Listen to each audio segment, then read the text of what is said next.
Hello, Chilliwack. Hello, Chilliwack. Here we are, the 2022 Civic Town Hall. Welcome. A couple of guidelines for tonight's town hall. First of all, we have Shirley Hardman here and myself, Louis DeJager. We're going to host this. We're going to get right into things. So we're going to start with our two mayor candidates. So I'll just explain a little bit about the rules and how this is going to lay itself out. So the first 25 to 30 minute portion of the town hall will focus on your candidates for Mayor Ken Popov and Ian Carmichael. Woo! Allotted time to respond to the questions will be 60 to 90 seconds for each question. Each candidate gets to ask one question to the other candidate through the moderator towards the end of the 30-minute period. There's no requirement to answer a question if you are asked. You may pass. A 60-second elevator pitch from each candidate will finish out this portion of the town hall. We anticipate the entire evening should be about 2 hours, finishing around 8:15 or just after. We'll see how that works itself out. Every effort will be made to ensure equal time is given to each candidate. We do not anticipate any issues and remind everyone that this is to be issues focused and no personal attacks, please. We'll do a quick commercial break around 6:35. So let's begin. Shirley, we've got our first question. I know we do. So it's for the mayoral candidates, and that is to say that indigenizing is one of the things that we do in order to use Indigenous ways of knowing and Indigenous worldview in everything that we do. And one of the things that we can agree on is that homelessness in Chilliwack is an issue, and it's something that we talk about, it's something that we approach. And so as the mayor, how would you indigenize our approach to homelessness? This mic isn't on. Okay, yeah, that's a great question. I first want to acknowledge that we are on the unceded territory of the Stalo people, the people of the river. Yes, that is a fact. Upwards of 40% of the folks that are on the street are Indigenous. We've been working hard in the background to create a welcoming place for them. Our third supportive housing unit that's just begun construction is going to be a 4-story building. The bottom floor will be a 40-bed warming center. Next level, I did a whole bunch of whining and sniveling with BC Housing to have some correct cultural servicing area for our First Nations people. And then the next 2 floors are going to be 50 single-room suites. And on that site, too, as well, is going to be a sweat lodge. We really want to recognize our neighbors and the strife they're going through. It's an issue that we try to manage and stay ahead of. It is challenging. I do work with a lot of the chiefs in conversation to work together, because we work together better. And I will continue to advocate for more services for both Indigenous and non-Indigenous people because of the issues that we're having here in Chilliwack. Thank you.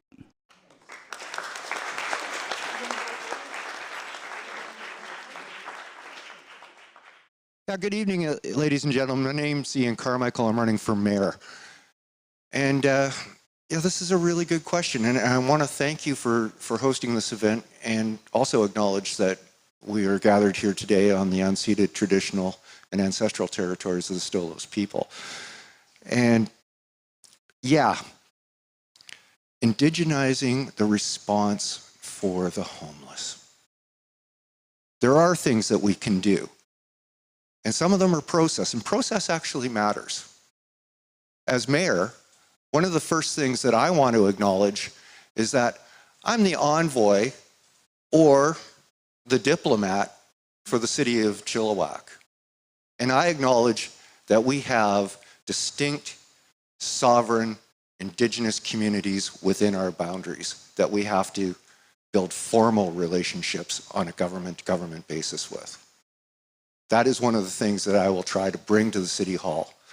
And this is one of the ways that I think we can move forward so that all of our communities can work to mutual benefit. It's not just a problem of Chilliwack. It is a problem that needs the fullest of support, not only from our local governments, but from our provincial government and our federal government. And I look forward to being able to bring those parties to the table, along with community groups, along with private industry, so that we can resolve these programs in a housing first model. Thank you very much.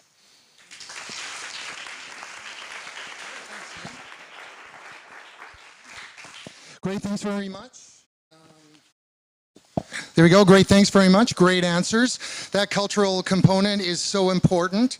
So we might as well stick on the topic. With UNDRIP coming, you know, more and more Canada right now is deciding and developing their plan. How it's going to roll out with the courts, with the laws of Canada. BC has already done the due diligence, so they have their action plan out there. And First Nations and Métis groups in British Columbia are now looking at that, and they want partnerships, not just with the provincial and partnerships with the federal government. They also want it as well with the municipal government and their communities. How do you think, or what are your plans for Chilliwack to partner with other First Nations and Indigenous groups, helping to solve those problems that you talked about, housing, homelessness, and just how do we feed all these people that don't have homes? Through collaboration is the best way of doing it. And, you know, with my years on council, have a committee called the Healthier Communities, which I think you are aware of that and on those actual committees too. When I first was given that file, we had about 8 service providers at that table. Now we're north of 50, sitting at a table, collaborating, how we work together better with our First Nations and our non-First Nations. The collaboration piece is something that's very, very important that I'm very proud of doing. It is something that's needed. It has been lacking since with past leadership, and I have stepped it up with all the chiefs, and we do have meetings, we do talk. The funding streams are working together. We are now what's called our Reaching Home community. That's federal funding with an Indigenous flavor that's attached to that as well. So just basically collaborating and just sitting down at the table and working together. Thank you. Thanks, Ken. Ian. Well, thank you. And again, another really good question. But I think rather than just talking, we should actually be doing a whole lot more listening, because we have to be able to work cooperatively with all of the sovereign governments in our area to deal with all of the problems and challenges that this area faces. So understanding that we are meeting together as equal partners on a government-to-government basis is, I think, a very simple first step, that we acknowledge the sovereignty of the Stolo people's governments and that we work in cooperation with them to our mutual benefit, and that we listen. How can we make this place we all call home a better place? Thank you.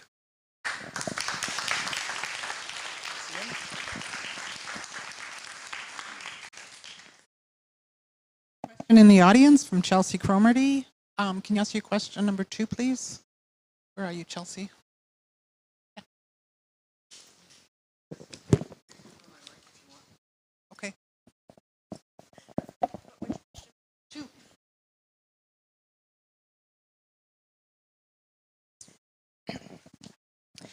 In 2021, a state-of-the-art paved pump track facility was built in the Landing in downtown Chilliwack. Being the largest in North America, this pump track facility brought people from all around the Fraser Valley and Lower Mainland. However, it was not without issues. Due to the issues with violence and vandalism, the facility was fenced and alarmed. Griffin Security patrols the facility with at least one, if not two guards, every day during operation hours. Do you agree with the measures and costs that the current mayor and council put in place to protect this facility and its users? Or do you think another solution could be found that would be less costly and not make the park area feel, and excuse the inflammatory language, like a prison yard?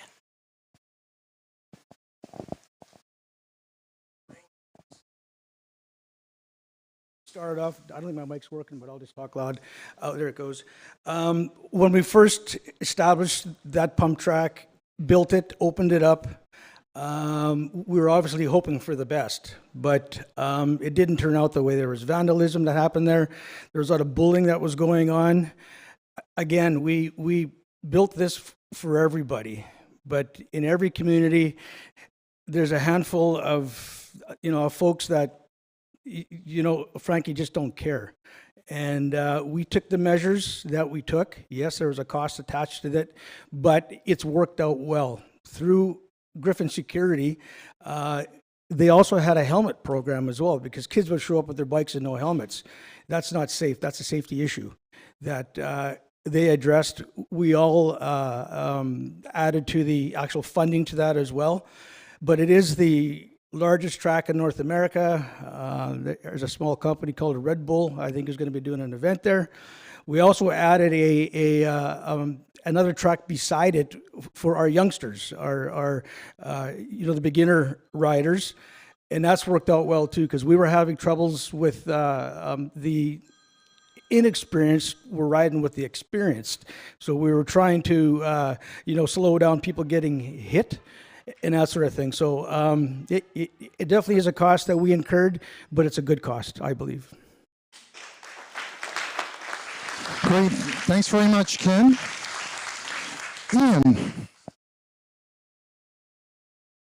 do you want to take that call?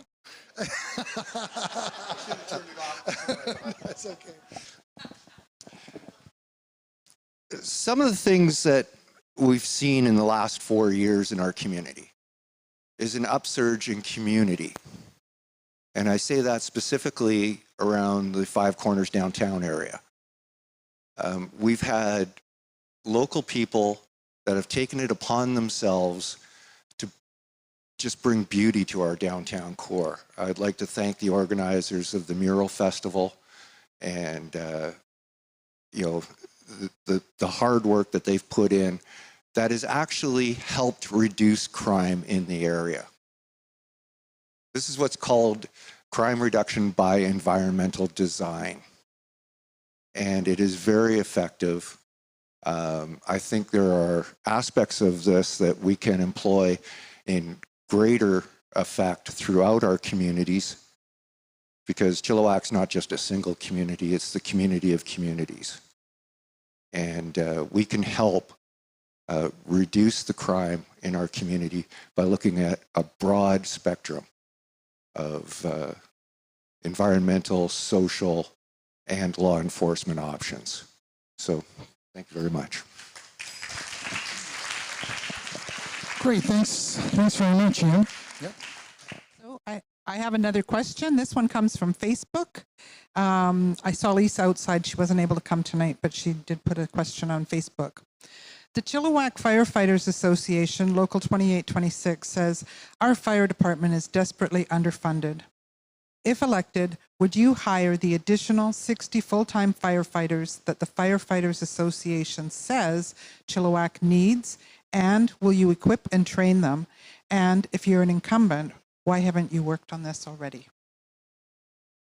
That's a good question. We do have 42 full-time firefighters. We have 135 paid on-call firefighters. 90% of the calls are on the valley floor. If you live 10 minutes away from said fire hall, your house has to be sprinkled. With conversations with our fire chief, the need isn't there. They are getting to fire events in under 10 minutes. most of the time on the valley floor. There was a huge fire on Sunday out in Jesperson Road, and they had a full allotment out there. So we're ever hiring. You know, every year we bring on more firefighters, but at $100,000 a piece. And I know you can't put a price on safety, but our fire team is second to none. We purchase the best equipment that money can buy. We just extended all their ladders on our ladder trucks so they can go up to 6 stories. We have purchased a new breathing apparatus for them as well. They're in great shape. Thank you. Thanks, Ken. Thank you. This is a really important issue to me. When I ran for city council in 2008, I brought the whole issue of fire protection services in the community forward at that time. And we haven't had much improvement since. These are life-threatening and life-saving skills that our professional firefighters bring to the community. As the mayor rightly pointed out, we have 40 to 42 full-time firefighters, but currently 30% of those individuals are unable to report for duty because of workplace health matters and injuries on the job. So that means we've actually got less than 30 full-time firefighters able to respond in the city today. For communities of 100,000 or more, and we are a city, the typical firefighter, professional full-time firefighter brigades are around 1 per 1,000 population. So we're down right now about 60 full-time firefighters. I don't want to take away from the hard work and volunteerism of our paid-on-call firefighters. They do an outstanding job. But our firefighting services need further training. On Teskey Road last week, we had a fire got away, and it was an interface fire. Those fires are extremely dangerous. Our firefighters need our help. We need to support them because they're taking care of us. Thanks very much. Thanks, Ian. Great, thanks, Ian. We can take a question from the floor. Does anyone have a question? Just all raise your hands at once. Where are we? Right here. Perfect. Please state your name. Hi, I'm Lynette. Just in respect to that last question, was there a lot of firefighters laid off because of vaccine mandates? No firefighters lost their job? We have time for another quick question from the floor, if somebody would like. Over this side. Another question from the floor. Come on, I've heard you all on on media channels. So, where? Right over here. Perfect. Do you want to just pass that up here to Tony? Last meeting, there was some discussion regarding adding 2 more council members. Just wondering where this all arose from. Our population is 100,000 roughly. Surrey has 500,000, and they have 8. So I'm not sure where this discussion end. Maybe we'll get Ken and then Ian. The load on councillors is balanced out. So there's a work-live, type of a balance. I know I'd share about 3 committees myself because I want to do it. So at this time, we don't have to follow leads of other communities because I don't think we need to do that. My team has done a great job, and we want to continue to do a great job. So the short answer to that is no.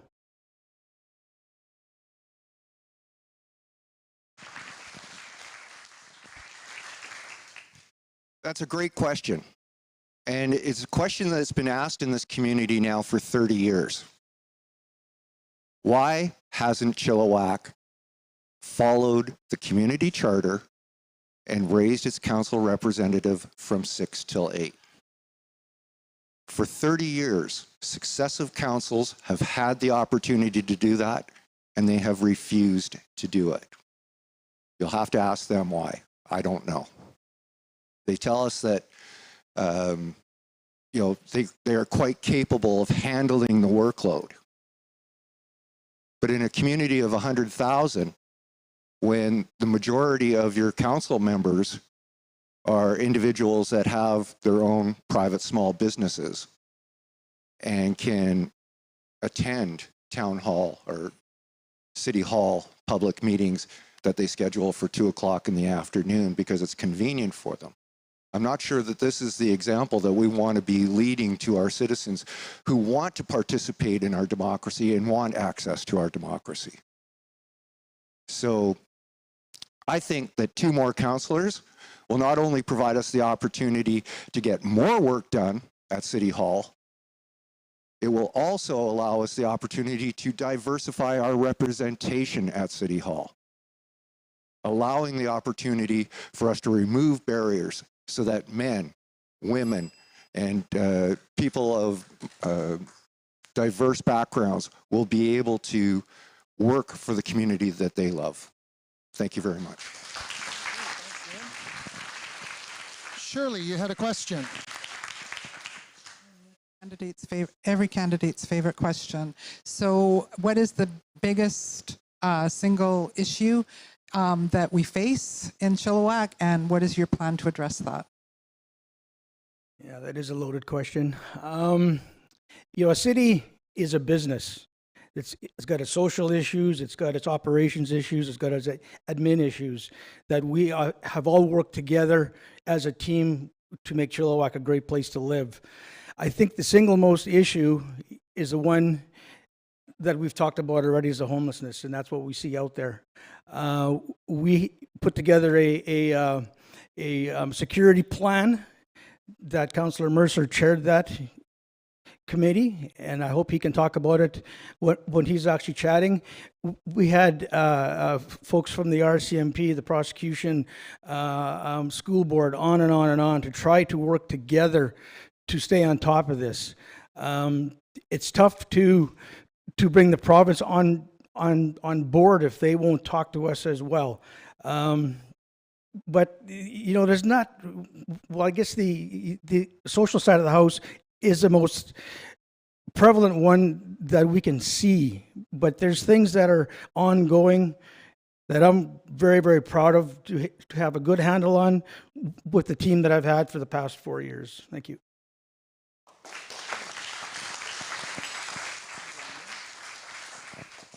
Thanks very much, Louis. This is a good question, and I think our mayor's response just now really shows the difference in our perspectives.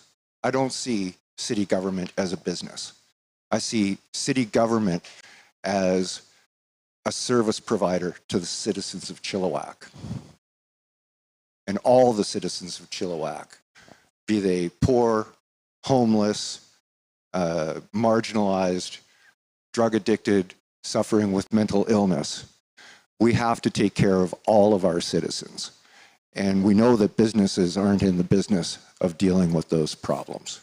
But the city of Chilliwack must and will deal with those problems when I'm mayor. Thank you very much.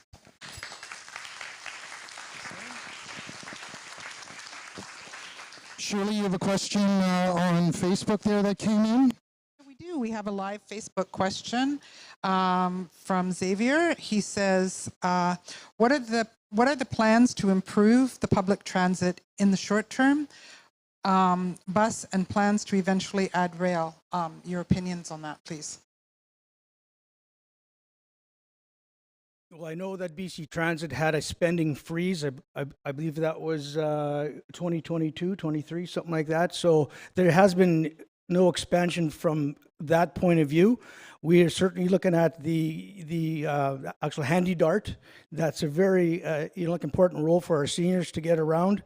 It's an ongoing issue. Our Transportation Action Committee is hard working at it, in advocating for more services to come our way, and I'm confident that they will see it that way because of our growing population in Chilliwack. As far as the rail, I've been asked that a lot of time, and like the most obvious place to put that is right in between the highway, but I don't think you're going to see that in our lifetime. I don't think our population is going to be able to absorb that yet, but we'll have to wait and see. Thank you.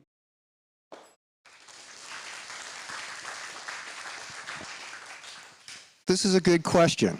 And one of the primary things that is hindering us with transportation in our community is our land use planning.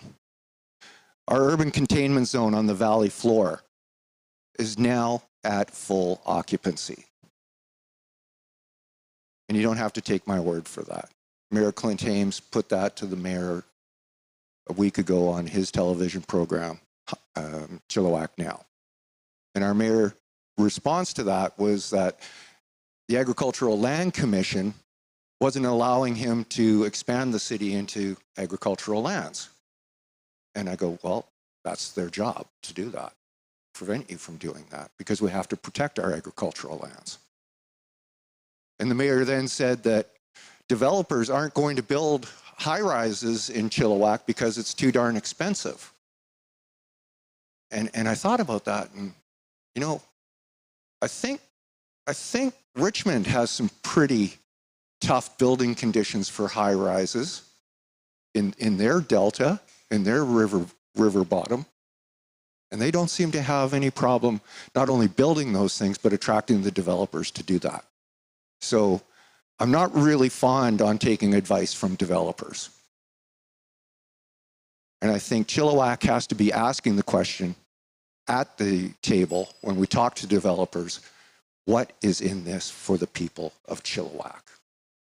Thank you. Ian, I'll get you to stay up here. So this last bit of the portion for the mayors, we're going to get you to ask the mayor a question. You can do that through the moderators, and then we'll get the mayor to do the same as well, to give you both an opportunity just to do a little Q&A on each other. How's that? That's wonderful. Would you like the questions written down, or just, okay. Mr. Mayor, one of the planks in my platform is about government transparency. And I know that the community charter specifies that certain expenses, particularly the wages of our executives at City Hall, have to be published every year. That's correct? Okay. What I'm concerned about, and I've said this in previous meetings, is that I believe we've got the right balance of revenues coming in. But I'm concerned about the expenditure side and how we're directing those expenditures. I also noted that at the time, you made mention of SEPCO and the great work that SEPCO is providing to the community. And I know that just this year, in July, I believe, our Chief Administrative Officer, Peter Monteith, retired from the City of Chilliwack. And he was immediately appointed to a liaison position with SEPCO. And we knew how much Mr. Monteith was making when he worked for the city, but I don't think, and for those of you that don't know what SEPCO is the Chilliwack Economic Partners Corporation. It's a privately owned corporation, 100% owned by the City of Chilliwack. But because it's a private corporation, it doesn't have to report anything to anybody. By extension, if it's an asset of the City of Chilliwack, I believe it belongs to the taxpayers of the City of Chilliwack. So I'm going to ask you, sir, would you be willing to release information on SEPCO, on its senior directors and executives, to have that information, public information, so that the people of Chilliwack can actually know that the work of government is being done and that it is being seen to be done? Thank you very much.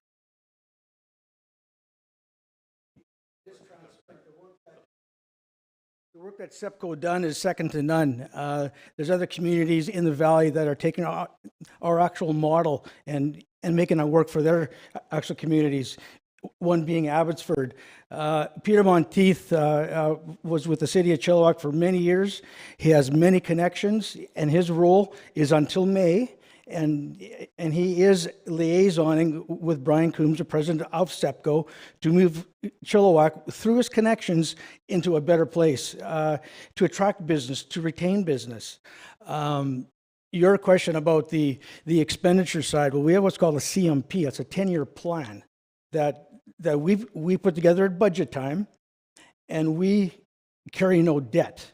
We pay as you go, and I think that is an awesome strategy to take on, and I will continue to do that. Yes, I said I would. Yep. Yeah, and I should rebut what you said to me, like about developers, which is totally untrue. We have six-story towers that are coming into Chilliwack. So I don't know where you got that information from. They're not towers. Yeah, it's okay. I'm not going to go down that. I should go down that road, but yes, we're transparent. If you want to see the numbers, you can just go onto our website. I'm sure they're there someplace. Okay, thank you. Thanks, Ken. Thanks, Ken. That's great. It's all about transparency, right? Yep. From 30% of the firefighters are off staff. That's right, from the firefighters themselves. From the union side or from the management side?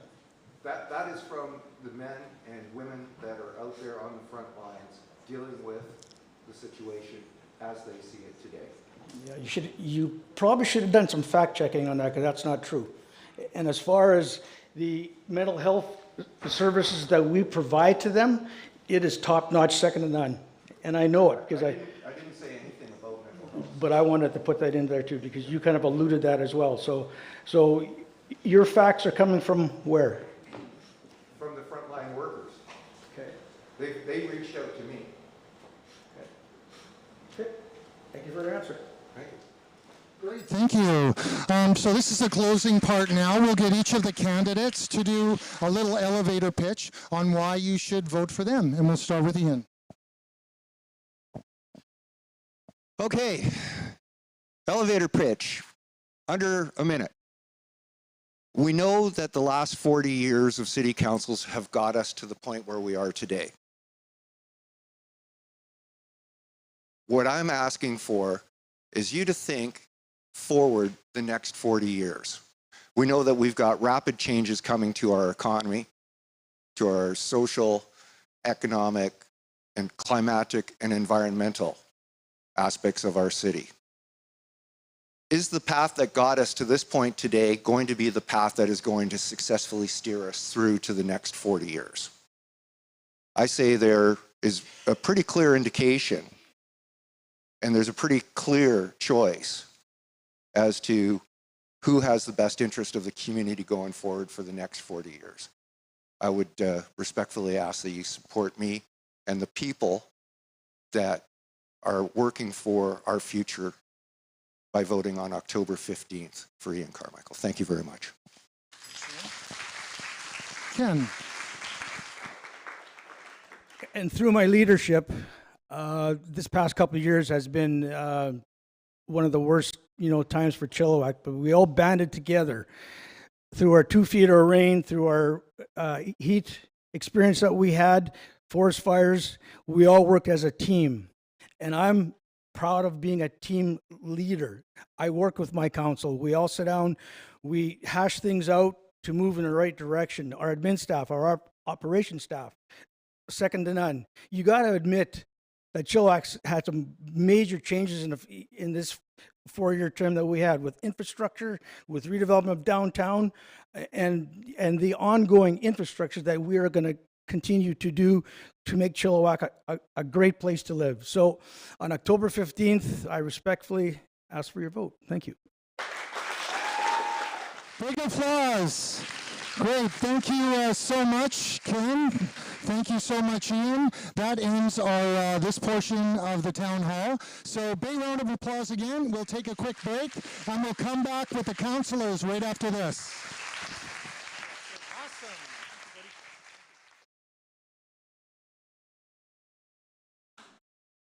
Thanks, Gary. Thank you. Thank you very much.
chillTV, and we are continuing our live coverage of our town hall here this evening. And we're talking with various people that are in the audience tonight. Sir, your name?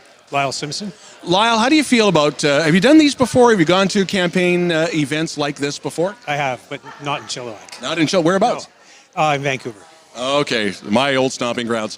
What are you looking for? What are the answers? What questions and answers do you want to see put forth? Sure. Well, I'm the president of the Chilliwack Pickleball Club, and I'm here to find out what the candidates are proposing to help us with building outdoor courts. Now, when it comes to sports, are you on the board for the Chilliwack Sports Hall of Fame, as I recall? Or? I'm not on the board, but I was at the last AGM, yeah. And are you looking for funding? Are you looking for insights? What exactly are you looking for? Yeah, we're looking for funding, yeah.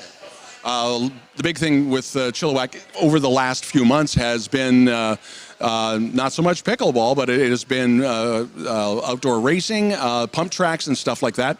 Are you hopeful that you'll be able to get a couple of answers from the candidates this evening as well as the mayor? Yes, I am, yeah. What specifically are you looking for? We're looking for a location to build pickleball courts and possibly a cover over them that we can have indoor play. Is there an area that you were eyeing? Well, we were looking at Townsend Park, but that might not work. Okay. Thank you for coming. Thank you. You're watching chillTV. And we're rolling. chillTV's town hall meeting, and joined with Jennifer Feinberg of the Chilliwack Progress. Now, you and I, between the two of us, have covered an amount of elections. What is standing out for you with this one when it comes to the council candidates and the mayoral candidates? Yeah, well, it's going to be very interesting. Of course, always housing is a huge issue, and I expect to hear about that tonight. And development is always a key issue in Chilliwack. How should Chilliwack grow? So I think those are a couple of big ones. The other one I keep hearing is taxes, taxes, taxes. Is that being beaten to death because Chilliwack is known for pay-as-you-go?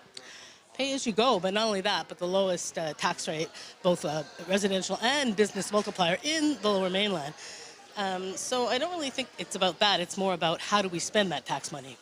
The other one is not just housing, but when it comes to the overdose crisis, what can the city of Chilliwack do? Are you getting the same vibe that it's, I wouldn't say not as important, but it seems to be down the queue a little bit? Well, you know, Chilliwack has had an active homelessness action plan in effect. They've taken a lot of steps to try and create more affordable housing, or at least do what the city can, which has to do with its fee structure and waiving DCCs and the like. So the city is doing a lot of what it can do, including the creation of more than 300 supportive housing units, I think, by the end of this year. So, on a lot of that score, I think it's because action is happening. Jennifer Feinberg, Chilliwack Progress, thank you so much. And back to Shirley and Louis.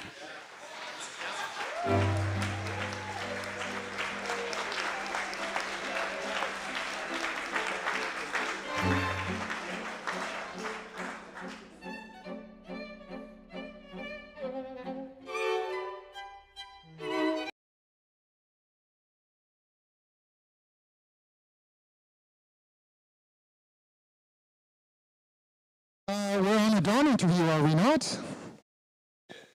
Just did. Perfect. We're ready to go here.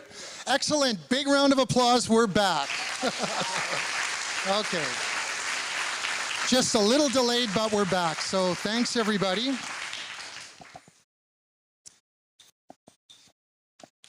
Same rules as for the mayoral candidate. We're kind of going the same rules, but Shirley, go ahead. Do you have another question?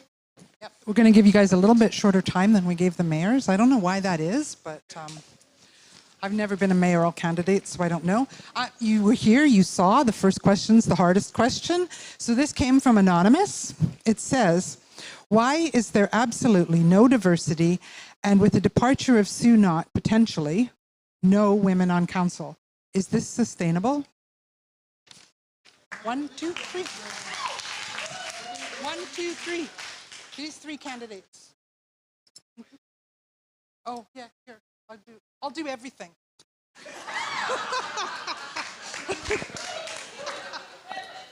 I would be happy to see more diversity on council. I'd love one of these nice women to join the council here. 1 or 3, at least 1. Let's set the bar at 1. 3s would be great. At least one of them make council. And certainly I think encouraging more diversity for the next election too should be a goal of, I don't know who should prioritize that, probably council would be a good place, or other organizations making sure that people are stepping up and running, encouraging neighbors, friends to step up and run, people that talk about political issues, to make sure that we get more diversity next time. Thanks.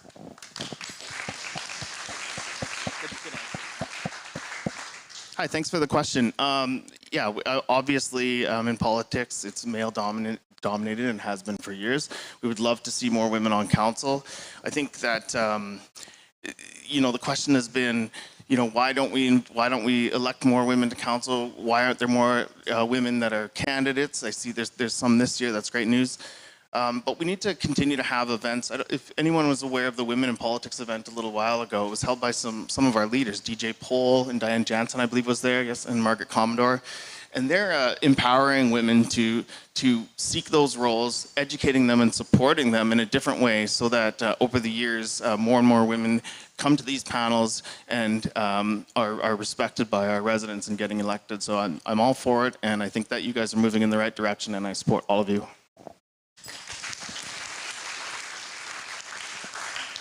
Hi, everybody. Just before I begin, I want to personally recognize that we are standing on the unceded territory of the Stalo Nation as well. I think that I have learned a great deal about privilege as I have run for City Council this term. I didn't realize just how many skills are necessary to run a successful campaign, how much money is needed, how much support is needed from your community. And I think that privilege creates barriers for people to enter into politics, to step forward, and to feel as though they belong. I'm a woman with 24 years of board experience. I own a business downtown that's successful. I employ 20 people, and I feel insecure about running. I am subjected to greater scrutiny because I am a woman. I am subjected to misogyny and abuse. And I don't say these things for pity. I say these things because they are a reality. So these barriers are systemic, and I think that we need to work with our youth and empower them, teach them that they can make a difference. And that's my thoughts on that.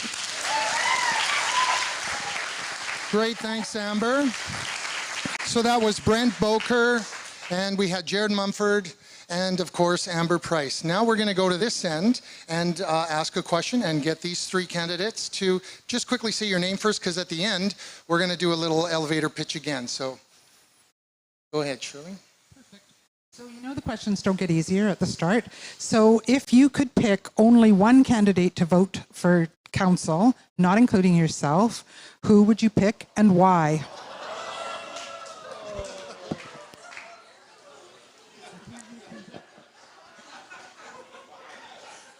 Wow is right. Good evening, everybody. My name is Nicolr Huitema Reid. I acknowledge that I'm a settler to these beautiful lands, and thank you for sharing this space with us. I think I want to pass. This is not a question that I feel is very fair. We get the opportunity to vote for 6 councillors, and I encourage everybody to choose that opportunity to go out, vote for the 6 best people that you think can do a great job running City Council. Thank you.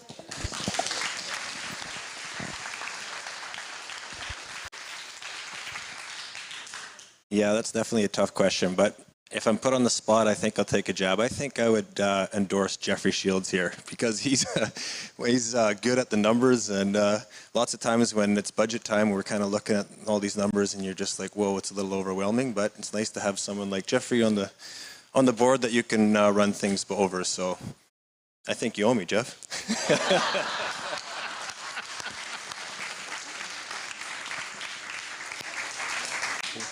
This got really, really awkward, didn't it? So Jeff Shields running for re-election to council. Wow, I never even thought that question would ever come up. Harv, thank you very much for those kind words.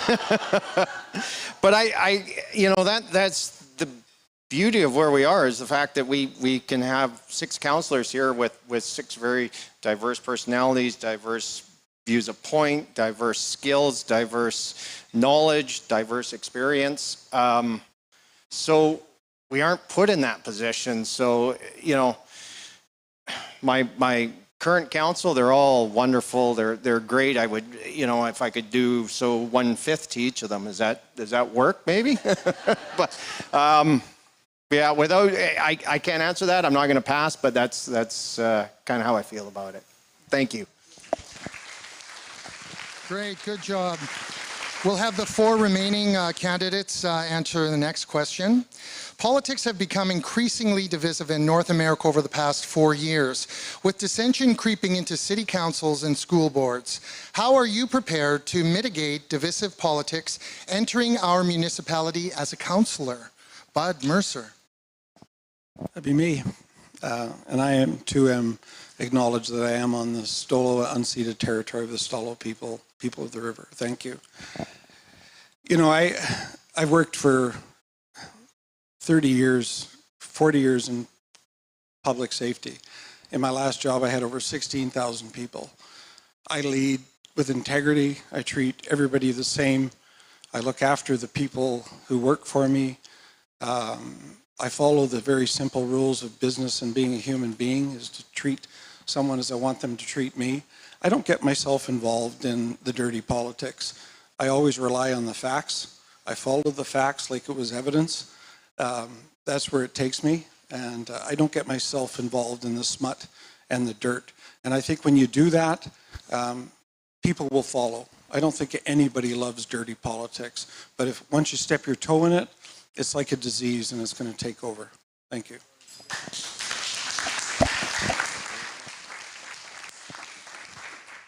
Hi everybody, my name's Jason Lum, and I'm running for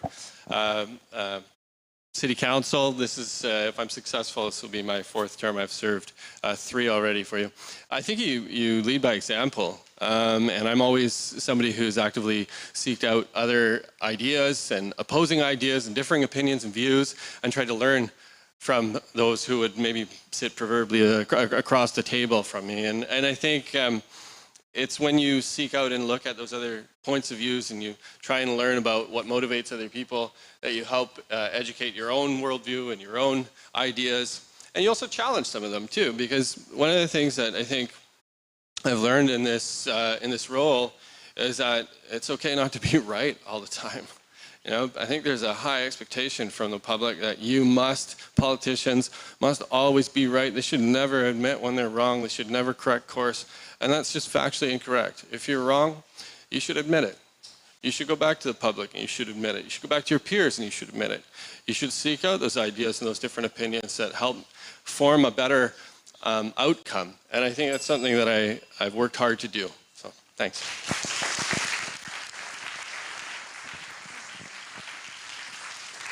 Hi, my name's Debra Soutar. I'm running for City Council. Thanks for the great question. And I'll take my inspiration from Dr. Bonnie Henry. She's such a fine example, and she faced a lot of really divisive politics in her role as our provincial health officer.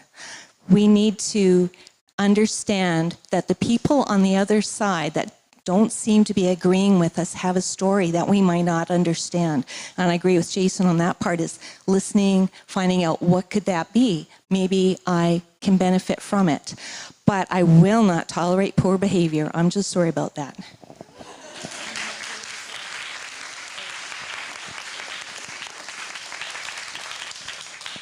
Hi, I'm Mike McLatchy, and I too am running for City Council. I'm trying to find a space where I don't have the lights like right in my eyes. But integrity, oh, there we go. Integrity. Sitting in the back listening, not getting involved in other games with people that they're going to attack somebody all the time. Some people just have that urge that they have to feel that they're better than someone else, so they come in a little too aggressive. My approach will be to keep my integrity and listen and learn from the room. But there's always going to be a bully in the room. It's just how you deal with it at the end. Thank you. Thank you. So for our next question, I'm looking for Erin with a Y. She's going to ask a question. Here you are, number 3.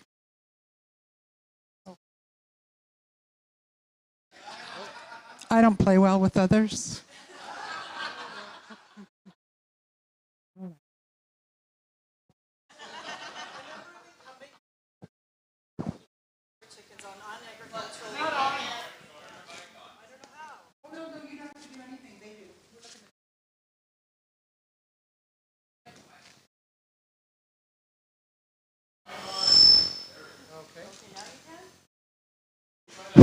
This one's working.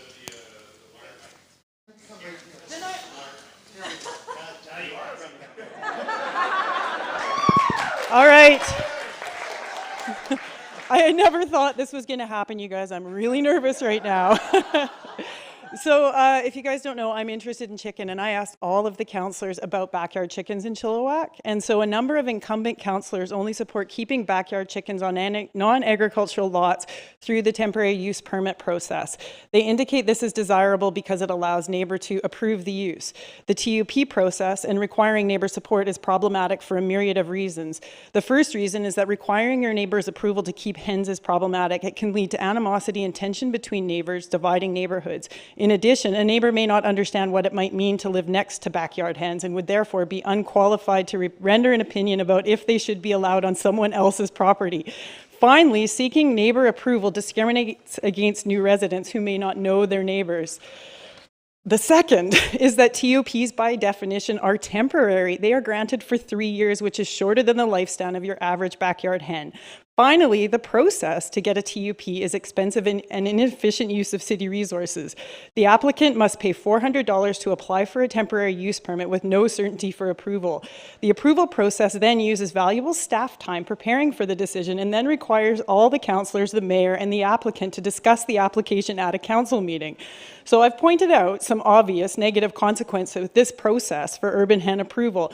I want to know why the expensive and inefficient TUP process is preferred over updating the land use bylaw for residential use to allow hens with conditions. And that's only for the incumbent councillors who said they liked that process. Question. All right, let's hear it for the chickens. Come on, let's hear it for the chickens.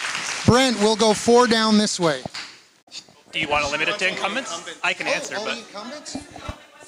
Okay, we can go back over here. Yep, right here. Harv, how about those chickens? Okay, thanks for the question. Yeah, I support the TUP process. I think it's a good system. Your neighbors have input. I don't know, like if we just allowed hens on every property, that would be problematic. I would think we'd have a lot more complaints than going through the process that we have right now. So I'm in favor of keeping the TUP process. It works. We've We've had applications before in the past that have passed. The neighbors come forward, they don't have any issues, and everyone's happy. And then the onus is on the neighbor or the person that has the chickens to make sure you don't have a rooster, or you kind of somewhat maintain your your flock. So yeah, I mean, there's mice and rats, and there's all sorts of other issues too. So for those reasons, I support the current TUP process.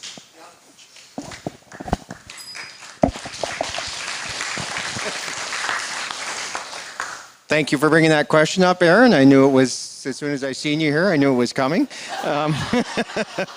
So I think where I kind of came with the TUP process is that we need to try this out. We need to in different neighborhoods give this a go, see how it works out. And as Harv mentioned, we do have a current TUP out there. We're waiting for feedback on that. If we do a number of TUPs, Aaron, I haven't seen a TUP application from you. Okay. Okay. In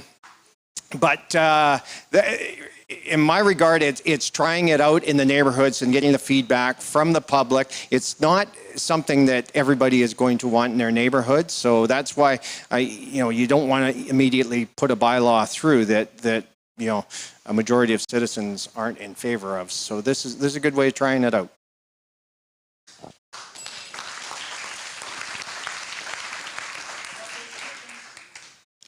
You're asking me about the chicken? I voted in favor of the chickens. I was the only one that voted in favor of chickens last time.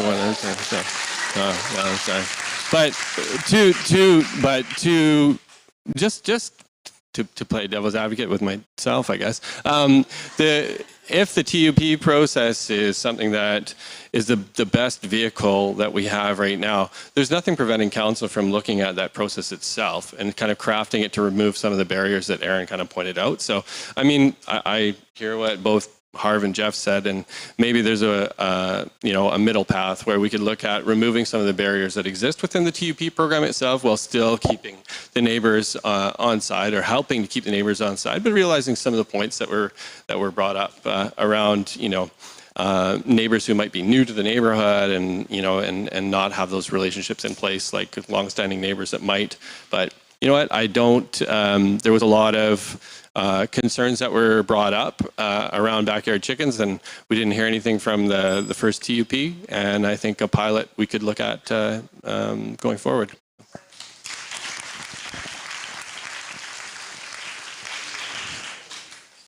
The TUP process in Chilliwack is important. It provides for community input for many things, not just chickens.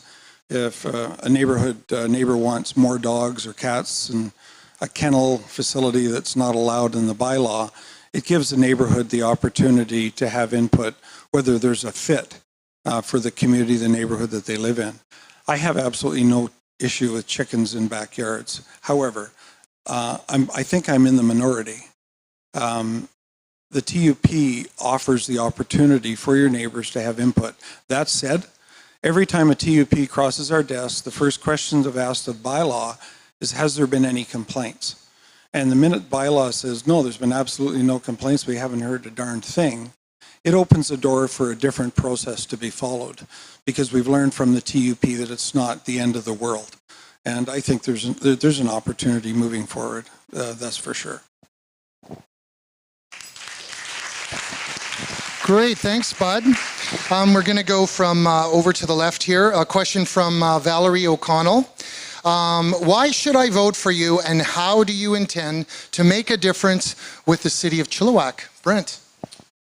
All right, having a name that starts with a B has given me many benefits in life. I'm not sure if getting the first question all the time is one of them, but I think people should vote for me. I think I bring a unique voice. I've got a background in tech, so I think a couple have somewhat related careers in technology as well, but I think that's a growing industry that I would like to see promoted and encouraged and nourished here in the city. I have been in tech for 12 years. I'm now a stay-at-home dad. I think I also speak for families. My kids are 5 and 2. And so I'm living in that world, and I think I also am from a generation that's having problems affording housing. And so I'm lucky enough to be a homeowner, but I know many people my age, older and younger, are not in the same situation. And so one of my priorities is to make sure that that's a focus, making sure rentals are getting built in our city, and that more options are available to people for housing. Good answer, Brent. Thank you for the question. It's just like the one at the last debate where I got to spill off all the things that I do. I'm not going to do that today, but I think that I think you should elect me because I have extensive experience in governance. I am your elected chair of the Board of Education, and I think that I've chaired it with a steady hand, as difficult as that has been.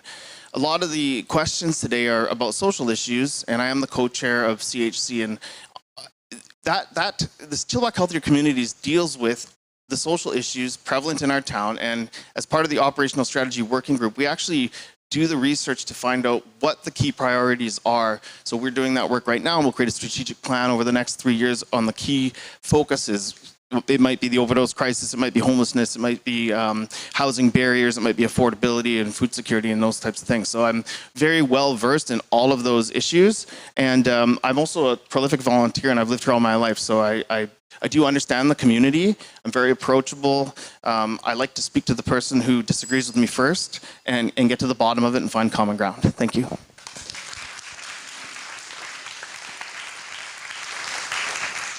So many friendly faces out here. I feel like I'm hanging out with people. It's awesome.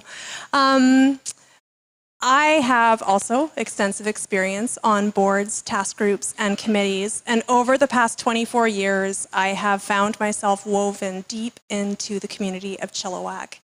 My life has been touched by so many stories and people, and I think that my perspective in Chilliwack is perhaps different than others because of some of the roles that I have played. As a founding member of Chilliwack Citizens for Change, the whole purpose of our group was to ask tough questions. And I asked those tough questions of myself and our city 365 days a year. I also know the value of a dollar, and I know the value of hard work. You can see that work flourish at my business, The Bookman. And in a way, that business is a microcosm of what I believe that Chilliwack can be.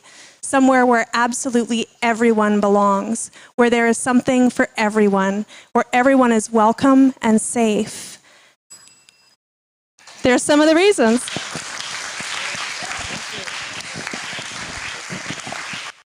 So this question goes to the first one who puts their hand up. I gotta block out that light.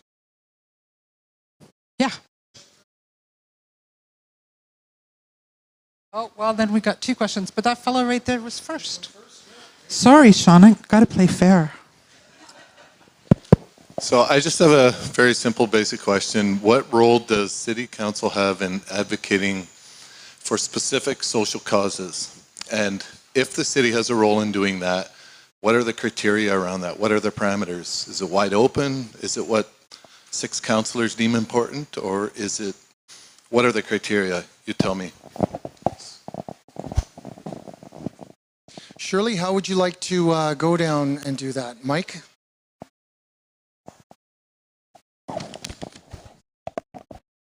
I don't know if that's quite a fair question for a non-incumbent. Like, I don't actually know, can't speak to that question. Never been on city council, so. Do you believe city council has a role advocating for specific social causes? Again, not having sat in there, I can't answer that question to the best of the ability to wipe out any kind of thought. There's a question in the question. I don't know what it is, but until I get lucky enough to be on that council and see what's going on around us, then I can answer your question. We can pass, Mike, and then we'll come back with another question for you. So if I understand the question, you're asking about rainbow crosswalks. More than rainbow crosswalks. I'm just asking. I do think that there is a place for council to advocate for everybody. And what would council support or not support would be, could be considered Christian values, or it could be called good,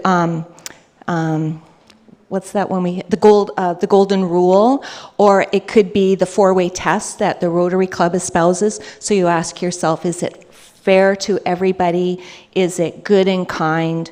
Those kinds of questions. And if the social, what did you call it? A social cause was unkind or would be a detriment to the community, then council should say no.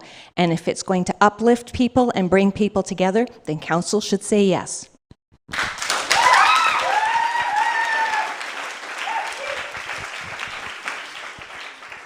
I'll look at it from just slightly a different perspective. But first of all, I think council is probably in the very strongest place to advocate for social causes. That's what we do. That's what we should do. I'll talk a little bit about homelessness and drug addiction when we talk about social causes and how they're stigmatized in our community. There's not a discussion I have, whether it's downtown or in my neighborhood or on the ball field, about what are you doing about the bums in the park and this and another. I know you know where I'm going with it. One of the things that I've advocated for with respect to that is the Fraser Health. You know, we beat up on these people mercilessly, but mental health and drug addiction are chronic health issues. They can't help it. Like, full stop. And until Fraser Health gets off their proverbial ass, excuse my English, and provides adequate treatment and care and the help that these people need, that social stigmatism is going to continue. And that's just one example of many of the areas that we're talking about.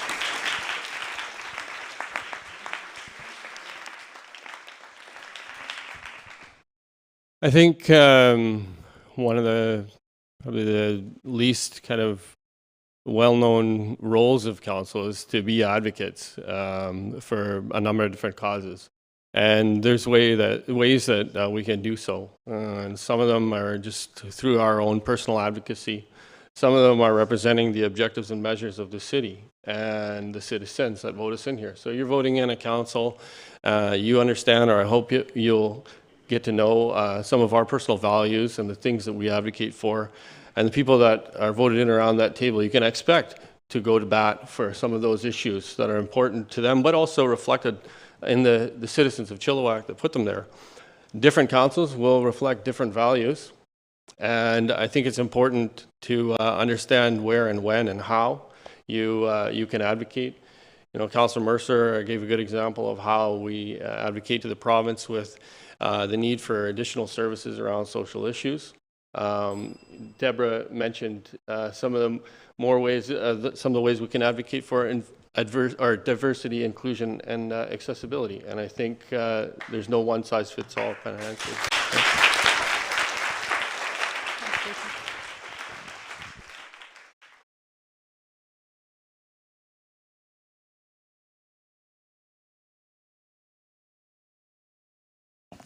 Hello, my name is Shawnick McPherson, and we've heard a lot about social issues.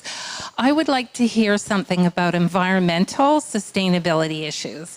I don't think there's many places you can go to in Chilliwack and not see the impact of global climate change, issues around food security. So I would like to hear, what do you see as a very specific aspect of your platform and agenda that would promote the environmental sustainability and food security of this region? Thank you.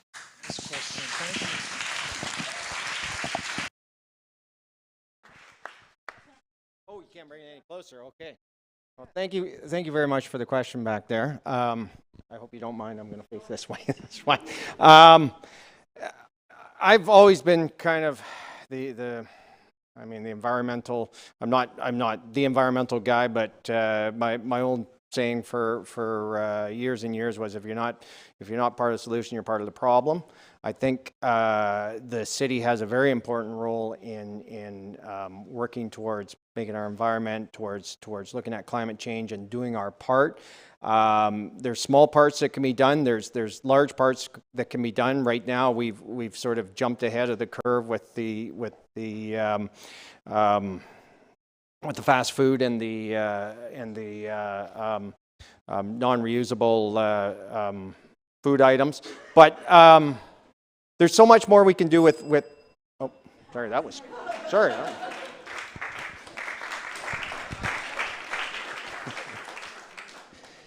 Yeah, thank you.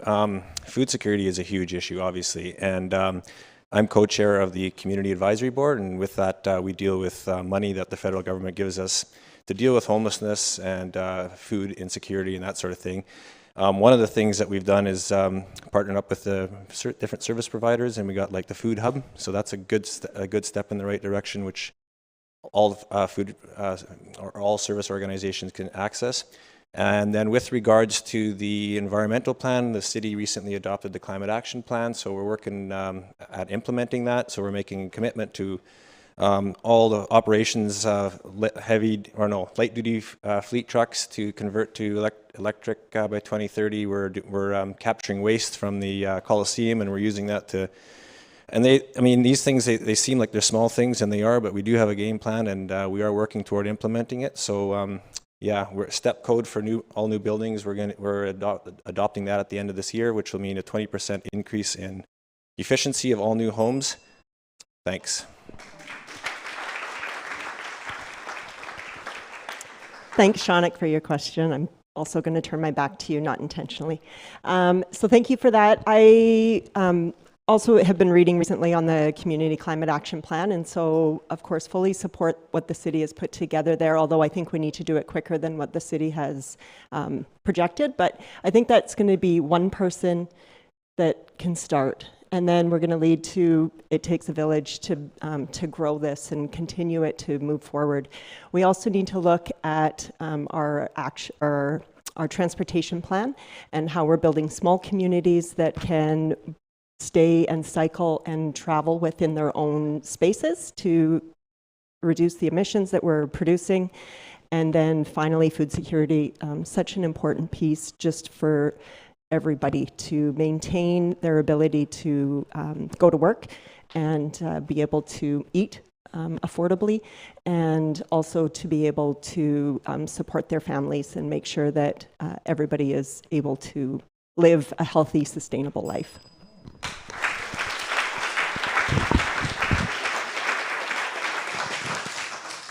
So all eyes on the screen. Our next question will be up on the screen.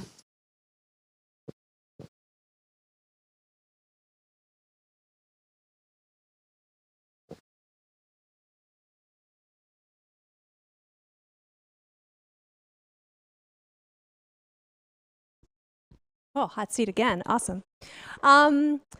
One thing that I've had cyclists talk to me is that they want more cycle paths, not less. They want more. So not staying the same, but keeping it going. And I think when we look at our OCP, there is some growth there, but I think that we can push farther and faster, like environmental reform, because they're one and the same, to provide that cycling infrastructure.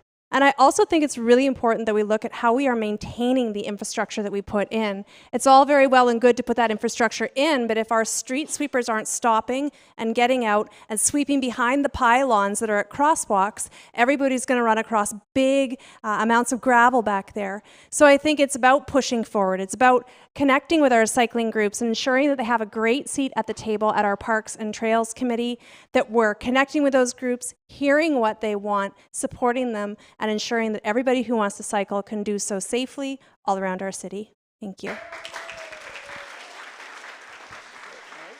Question up again.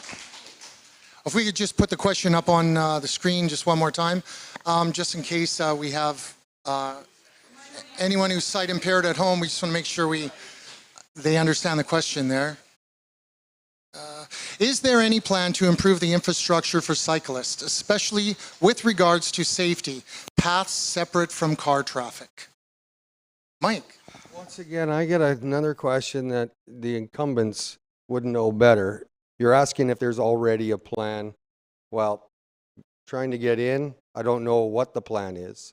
But to echo off of what Amber had to say, yes, bicycle lanes are important. Our infrastructure around the sidewalks, the bikes themselves, if you've ever gone down a side street, I live on the north side, so Kloot, Carleton, Windsor, at 5 o'clock when everyone's home, you walk your stroller down the middle of the road. You have to ride your bike down the middle of the road. There's a fight to see who gets that space.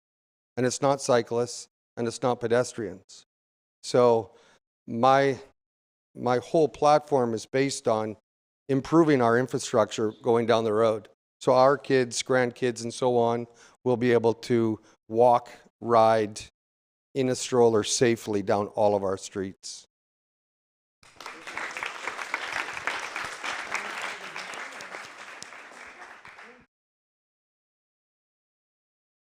Thank you very much. I really appreciate the improvements that have been made, and I recognize that Chilliwack cycling community has done a fantastic job lobbying to get those improvements, the green paths, the barriers that prevent the cars from cutting the corners, etc. But there's still so much that needs to be done, and we have to do it faster, so I put it as a priority. For example, in my community on the south side, there's a sign that says it's a bike path, and similarly, it's a very narrow road with parking on both sides, and it's quite rutty and it's heavily crowned. It is not a good road for bikes, and yet it's designated as a bike route. So those kinds of things continually being improved. Thank you.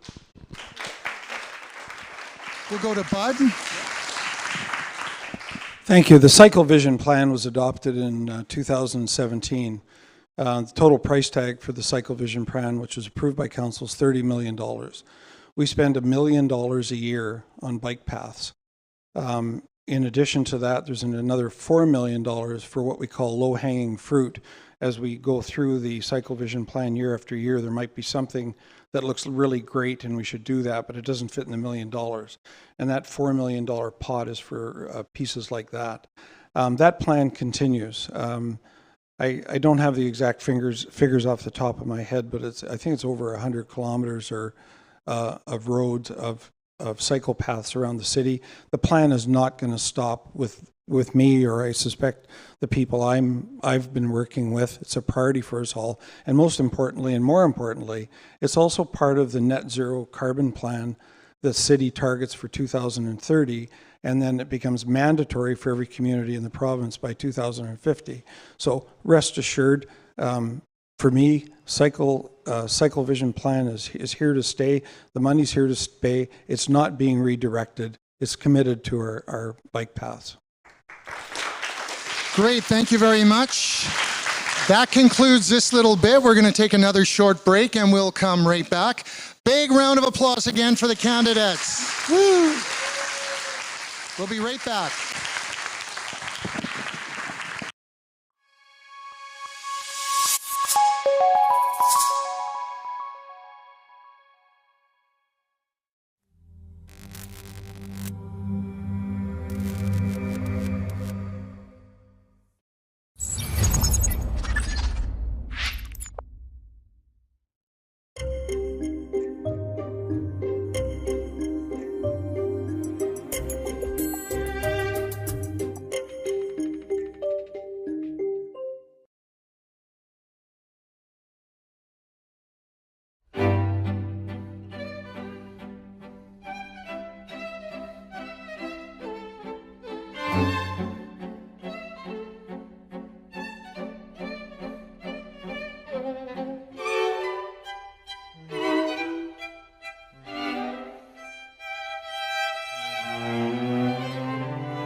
And welcome back to UFE and Chilliwack CIVIC Townhall 2020. And again, a big thank you to UFE for hosting this. We want to do a quick shout out to other media that are following us and are with us right now. Jennifer Feinberg of the Chilliwack Progress, thank you for joining us. She's in the corner there. Also, a shout out to CBC Vancouver, CKNW Vancouver, and City News 1130 in Vancouver.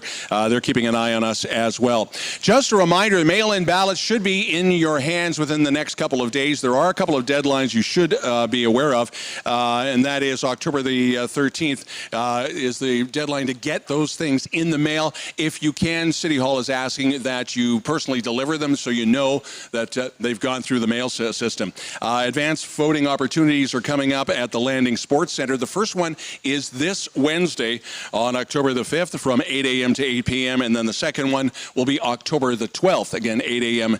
to 8 p.m. Also a reminder that Chilliwack Chooses 2022. chillTV will be live with extensive election coverage starting at 8 p.m. on Saturday, October the 15th, after the polls close, with Clint Hames, Louis Jagger, as well as Sue Knott, Kelly Valonis, Josh Barr, and myself. Also, I saw something on Facebook, and it was not a question, but soon-to-be former councillor Sue Knott simply said, how about a shout-out to Chilliwack farmers? And we'll just leave it at that.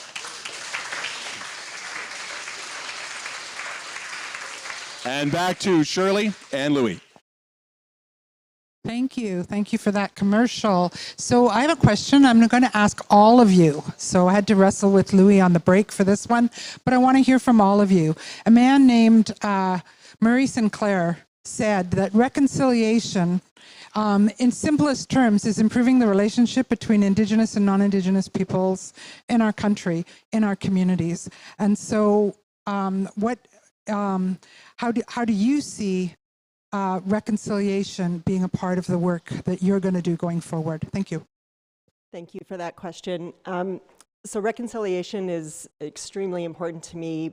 Back many years ago, when the Act came out, we did some work with Stolo Nation and just talking through what all of the acts were. And so very near and dear, I've done historical impacts training, which really connected deeply to my roots here in Chilliwack as a longtime member, having the opportunity to visit at the Longhouse and Cocolitz at the time. And so reconciliation is extremely important. We need to build dialogue with our First Nations communities, continue to listen to their stories so that we can support that bridging and connecting with all of the governments to bring everybody together to work towards a common good and to make this a great place for everybody to live.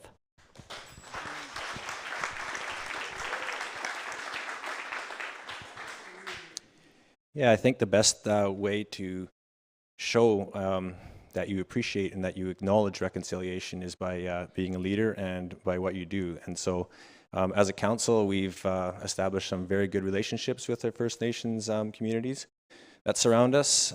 We've also done historical impact training, and it's also about educating those that are around you that don't necessarily share the same values and beliefs, and just bringing them around to make them understand kind of what all happened in the past, the 60s scoop, all those sorts of things. There's so many things that we need to recognize and acknowledge that happened. So going forward, I think just keep the strong relationships that we have with our First Nations communities and keep building on that.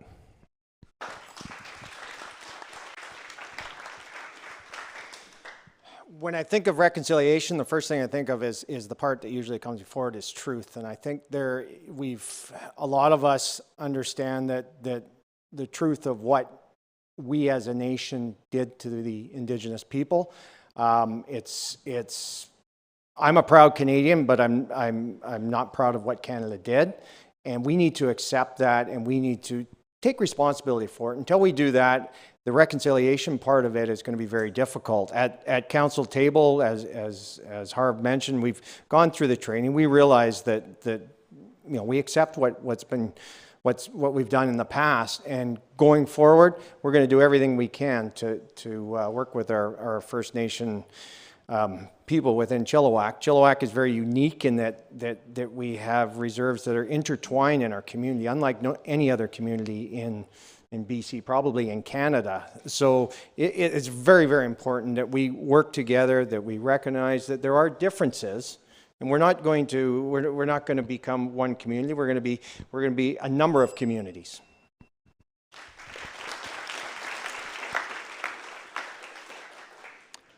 So there's a number of things that we can do, again, around reconciliation. And I try on this piece to lead by example. It was never more clear, the disparity between First Nation peoples and local governments when we went through the emergency together at the Atmospheric River event.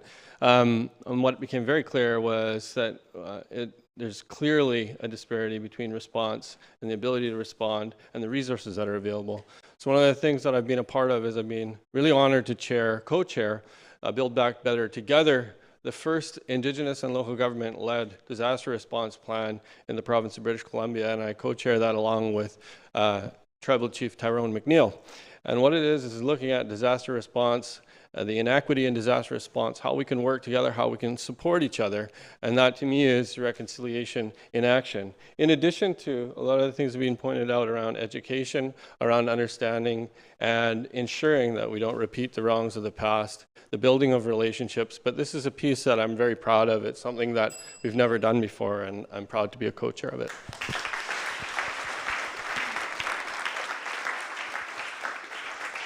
Like was said earlier, the most important part for me for truth and reconciliation is the word truth and acknowledging our history and our past.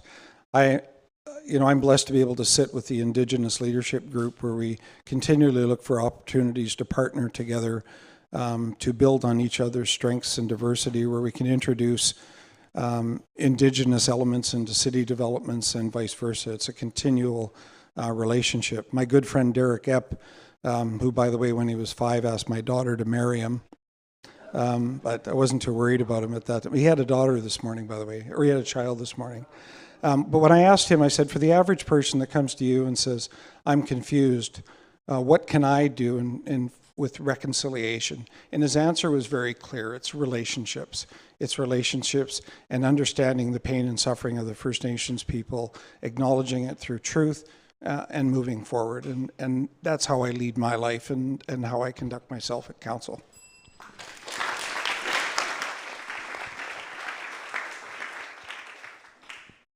Reconciliation is just beginning, and it's going to be forever.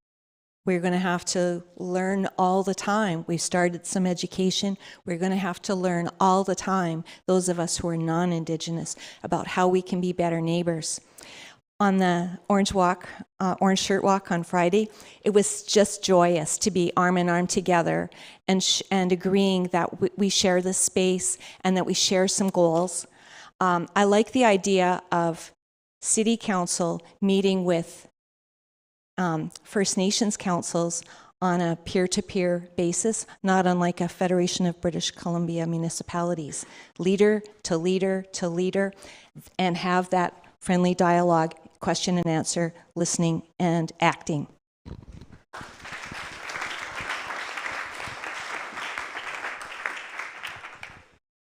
I'm going to speak from experience.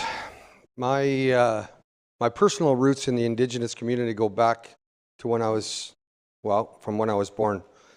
Going through and living on the reserves when I was younger. Reconciliation started then. I didn't realize it until only a few years ago. I was the kid, as soon as I was big enough to pull in the net on a fish, you're coming with me. What I didn't understand were the stories at that time that I was listening to from the elders on the boat. Whether they were on the boat, we were unloading, whether we were at a soccer game. It was always unclear to me what was going on. But it's nothing more clear now after seeing on Friday that Debra spoke of. I'm bad with her now, I've forgotten her name, but she looked out in the crowd and she started to cry. And she says, I didn't imagine this many people would show up to the event. And it really touched me, knowing that I've always heard about these stories and never really realized the depth. So being on City Council, sitting back, listening to what's actually going on will be one of my major goals for reconciliation.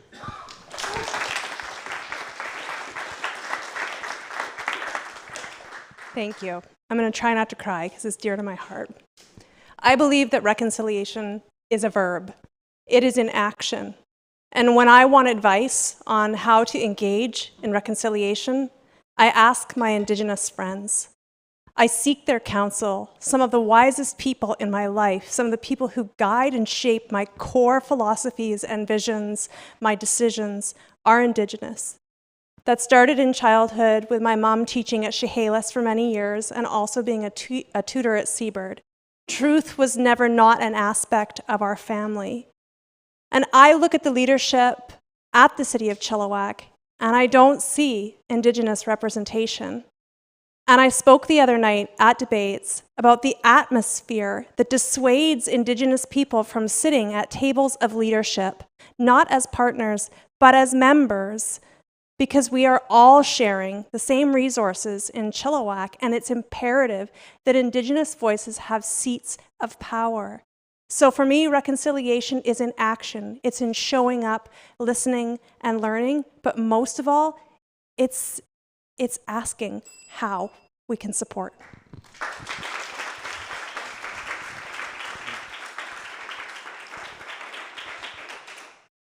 Thank you for that very important question. I think TRC and UNDRIP tell us that we need to acknowledge truths first. So that's the first thing we need to do. As counselors, we can all learn more and acknowledge truths publicly, and that's leading us by example. Educational supports are very important, and economic reconciliation as well. The question was, what will you do, or what are you doing? So in education, my colleague, Trustee Swanky, and we sit on the Indigenous Education Advisory Committee.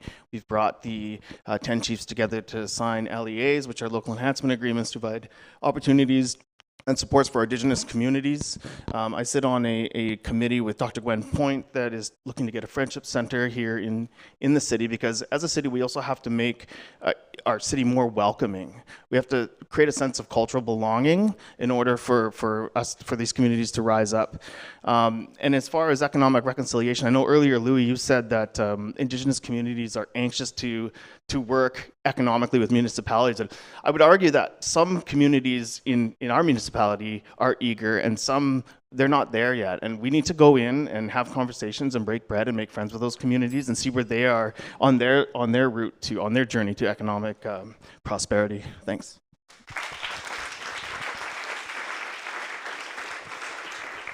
So what I'm doing right now is I just signed up for a 12-week course. I understand and acknowledge I need to educate myself further, so I've signed up for a 12-week Indigenous Canada course. It's put on through University of Alberta. Anybody can sign up for it online. I've heard lots of good things. And so I'm hoping that what I'm able to learn further through that, it's going to help guide me as a citizen of Chilliwack, and if I'm so lucky, as a city councillor. But for me, it's starting with more education before I come up with recommendations, I think.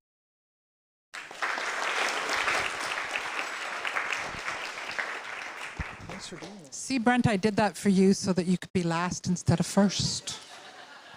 So I have a question from the audience. Terry, where are you? Yeah.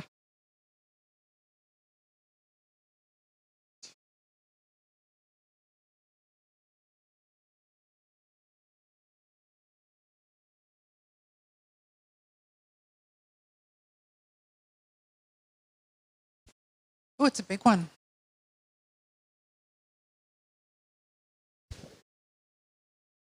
Chilliwack has done important work towards becoming a more inclusive place that celebrates diversity. If given the chance to become a councillor, would you support the work done on committees like Chilliwack Healthier Communities? And would you support the repeal of discriminatory policies like J10 and J11, which prevent the painting of decorative crosswalks on city property and flying of flags at City Hall that are of political affiliation? Shirley, where do I go?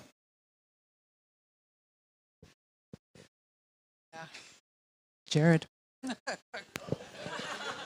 said we just did this side. I was trying to usher it over there, but well, first of all, I recommend that everybody supports CHC because I am the co-chair there and on the operational strategy working group. So everybody after this, go to Chilliwack Healthier Community and take a look. As far as painting a rainbow crosswalk, I say we paint it. But as far as the actual bylaws or policies, one thing I learned before I went onto the Board of Education, I was heavily involved in schools. I was a PAC president and on DPAC, and I thought that the board should be doing a lot of things. Once I sat in the seat, however, I realized that there are intricacies in policy. Now, I'm not saying that there are any intricacies behind this policy, but what I will say is that I wouldn't make a promise to repeal a bylaw or change a policy until I actually understand why it was created in the first place. This is called the bunny hop. Well, exactly what Mike. No, as far as I did my research on the crosswalks via Google and what's on the website at Chilliwack City, and I came to a conclusion that there was obviously an overwhelming amount of people that said no, they didn't want it. Now, I didn't dig deep.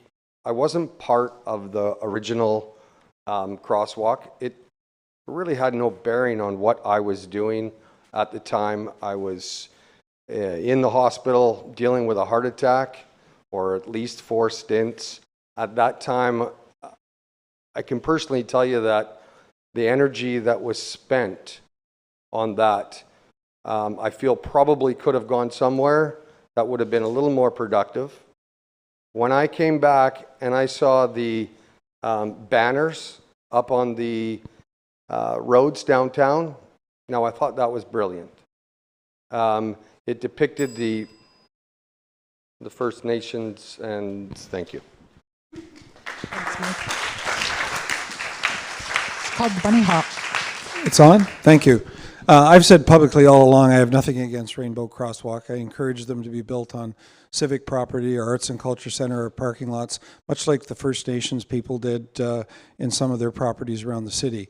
My only resistance to crosswalks on public streets is that the Transport Advisory Committee for Canada advises all municipalities and provinces on exactly what a crosswalk should look like from a safety and liability perspective. It tells you how wide it'll be, what color it'll be, the reflective paint it'll be.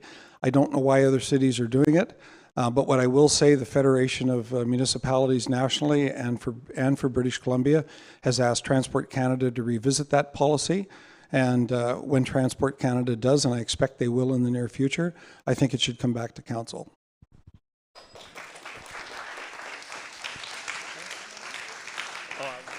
I'm happy to. I think my stance is fairly well known, but I don't necessarily think that J10 and J11 prevent full stop celebrating diversity and inclusion through public displays, rainbow crosswalks, etc. I've said from the beginning that if it represents the objectives and measures of council, that it's council's will to decorate whatever crosswalk they see fit in the city of Chilliwack in a public view. So I don't see those two policies as preventative. In terms of the CHC, I'm a huge supporter of the CHC, always have been. I think one of the key things that CHC helps facilitate is the ability for frontline staff to get together, to share their experience, to share intelligence, to work together.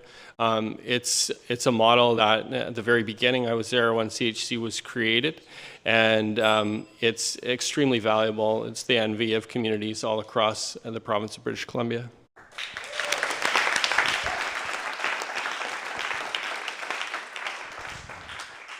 Amber, do you have something to say? So CHC is a very unique organization that allows for everybody to communicate together at the same time. And I think it's a beautiful thing, because when everybody has a seat at the table, we're not in silos. We can hear each other's challenges and we can help solve problems through multiple perspectives, which I think is what diversity is all about.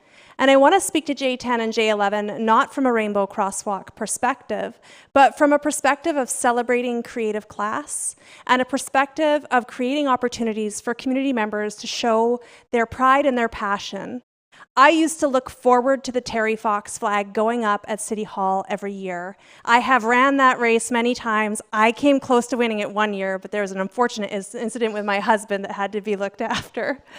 But I think about that Terry Fox flag. I think about Every Child Matters flags. I think about these points where our community come together, where we could be celebrating things, but we're not allowed. I think about a crosswalk that would celebrate, as Sunat spoke of, our farmers, an agricultural crosswalk maybe with some corn, or an Indigenous crosswalk, or a crosswalk with poppies. I see the opportunities for creativity and connection by removing J10 and J11.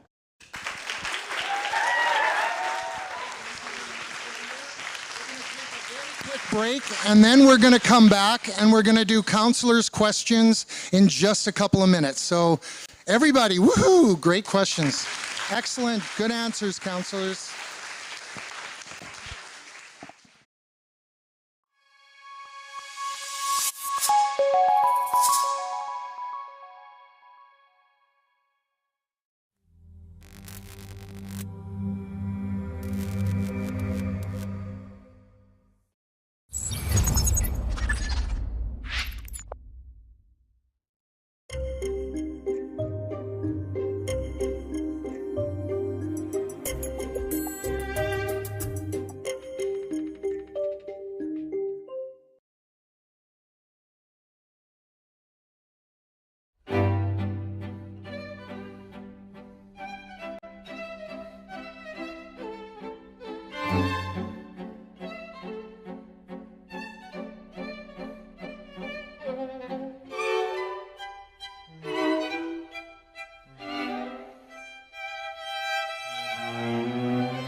And welcome back to UFE as our town hall continues. Ian Carmichael running for mayor. Kind of curious when we were, you had your discussion with Mayor Ken Popov. It seemed to be, dare we say, a little testy? Well, I really think, Don, that it's important that we get the message out that there are differences in my platform, how I view the world, what I think I can bring to council, what I can bring to the city of Chilliwack, so that we're all working for better. Is there something that you still have not heard, any topics here from now that we're dealing with the councillors that you want to bring up yourself, or maybe just put a bug in someone's ear? Well, I think one of our biggest problems is that we're facing is our urban containment zone is currently fully occupied.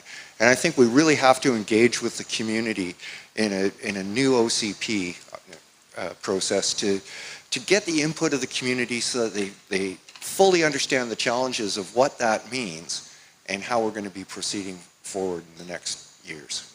Correct me, Nell, when you ran for council the last time, that was 2008? No, I did well in 2008. 2011, I was unfortunately transferred out of the community for the entire campaign period, so I didn't have much of an opportunity to participate. The reason I bring that up is between 2011 and now we're in 2022, social media, the way it is now, can be pretty nasty. It really wasn't much of a factor, or was it, in when you ran that last time? Not really. We've really seen some changes in the way that our communities are communicating with one another. I really think that we can do better. We have to listen to one another. We have to accept, as one of the candidates pointed out, that everybody has a story. And their lived experience is a reflection of how they respond to different issues as they arise. And we have a responsibility to make sure that we not only hear those people, but that we respect what they have to say. Ian, thank you so much. Thanks very much. And a reminder, yeah.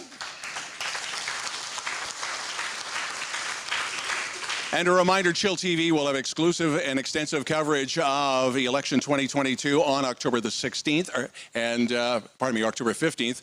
Some of us are waiting for the 16th. 7:30 will be, if you want to call it, the pre-game show, and then the complete coverage, and we start talking about the numbers after the polls close at 8 o'clock. Now back to Shirley and Louis. Thank you.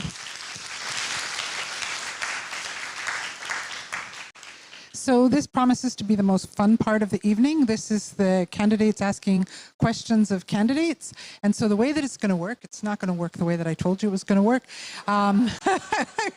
You get to ask a question of one candidate. That candidate gets to answer the question. They then get to pass the mic to their right. We're in Stalo territory, and things go this way in Stalo territory. And if that person has already asked a question or answered a question, it goes to the next person until it's somebody who hasn't spoken. And we're going to start with Mike, please. So I have to have a statement here. A couple of years ago, through our Rotary Club, we went on a water treatment system that we put in the Philippines.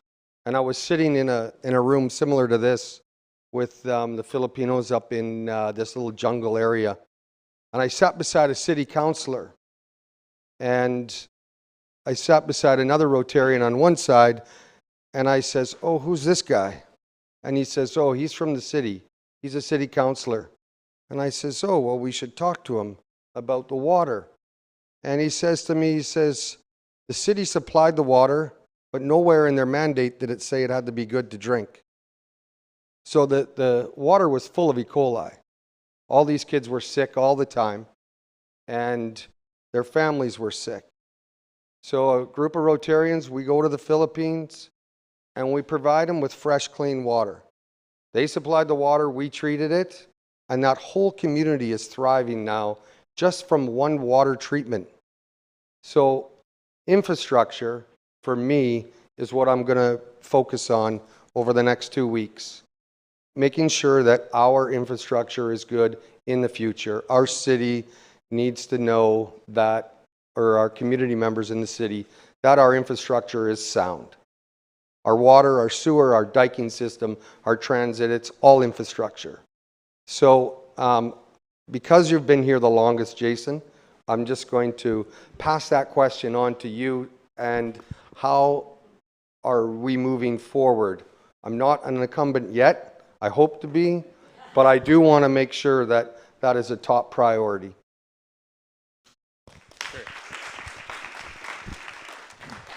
So as a city, we have a 10-year capital investment plan that we've stuck to. We make continuous proactive investments in our infrastructure across the city, whether it be our water and sewer treatment, whether it's looking at and anticipating needs that are coming down the pipeline, literally and figuratively, with a growing population. We're actively seeking out and looking at new water sources on the eastern hillsides. We built new test wells for sewage treatment. We're building new sludge digesters and new sewage treatment plant facilities to accommodate growth in the city. For transit, when I was chair of the Transit Advisory Committee, and then after me, my good friend Councillor Jeff Shields was chair of the Transit Advisory Committee. We made the single largest investments in public transit in the history of the city of Chilliwack. We changed routes and made things more efficient. We created more timely routes. We have more buses. Are we there yet? No, absolutely not. We want to increase frequency. We want to increase more bus availability across the city. We want to increase availability to First Nation communities. But we can't do that without the partnership with the province of British Columbia. And right now, as was mentioned before, they have a freeze with BC Transit. So we're really working to advocate on your behalf to unfreeze that budget.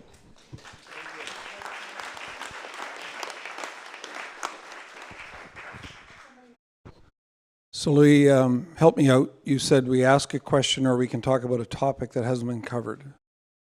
Anything you want, you can ask anybody you want, but somebody who hasn't already answered a question or asked a question. All right. I'll talk just a little bit about public safety. It hasn't been talked about in depth tonight. You know, one of the things that I find in my life and part of a city council is that when we say the words public safety, we always stop. It's all about policing. And nothing could be further from the truth. Think about public safety as a large wheel with spokes. The police are just one of the spokes. The other spokes are correction, it's probation, it's about Crown Council, it's about our court system, it's about bylaws, it's about the prison system when they release people, what kind of tools do they give them coming out. It's about so many things. And typically in life when, if you excuse my language, somebody just talked about sewers, when crap rolls downhill, when other agencies and levels of government aren't doing their jobs, it becomes a police problem. Surprise, surprise. What we're lacking in Chilliwack, and if we don't get a handle on it, it's like having our finger in the dike, is Fraser Health and our inability to deal with drug addiction and mental health. And until we deal with those two things, our finger's going to stay in the dike, and we're going to keep spending money unwisely because a level of government is dropping the ball and not paying attention to Chilliwack. That's been my focus in the Integrated Community Safety Task Force. I've been beating up Fraser Health for 4 years. We do have some successes, but there's not enough time to talk about them, but there's so much work to be done. It's got to be the priority for the next year. It will be for me if I'm reelected. I will. I'm going to ask it now. I'm going to ask Councillor Shields. I get the sense there's a little bit of a misunderstanding about the role of BC Transit in the city, whether it's Route 66 or if it's the bus services in town, and how that relationship works, because I know often we get the missiles by letter and by email about transit, but I think people have to understand the relationship and how actually it works and how we work as advocates and kind of where the buck stops and how we can make change. Thank you for that question, Bud. As Councillor Lum mentioned, I am chair of the Transportation Advisory Committee. So when we have, our committee gets together, we see what the usage is around Chilliwack, and that is provided by BC Transit, and that's provided to our Transportation Advisory Committee, and we decide through the committee, using the stats provided, but also using the various people that come from parts of Chilliwack and various backgrounds, and we decide which are the best routes for transit and what's going to get the best use. Then we come back with a budget. What happens with transit is it's blocks of hours. So if we say bus number 1 that goes down Vetter Interchange, and we have 4,200 hours of transit or of service on that bus, and we'll request 4,800 hours. So that'll be increased frequency of the bus. So we went through a very long process. We came to the end of it with a couple of adjusted routes. We had, you know, there's areas, Promontory. Everybody needs to be able to get off a Promontory and then get to the number 1 and head into town. Recommendations that we thought would really increase usage, which didn't, which unfortunately didn't happen, but we will continue to advocate for that. Ask a question. Thank you. I have a question for Harv. I'd like to know how you feel and what you do in council toward protecting green spaces, acquiring additional green spaces, and protecting trees specifically. So I'm thinking a couple of examples would be Little Mountain Forest, where you stand on that property acquisition proposal, and another would be tree removal in general with our increased density in development. Yeah, thanks for that. Okay, so I don't support a bylaw that would restrict the removal of trees, but we do encourage new trees being planted. So in any development, we have a tree management bylaw, which requires you to at least put as many trees back on the property that were taken out.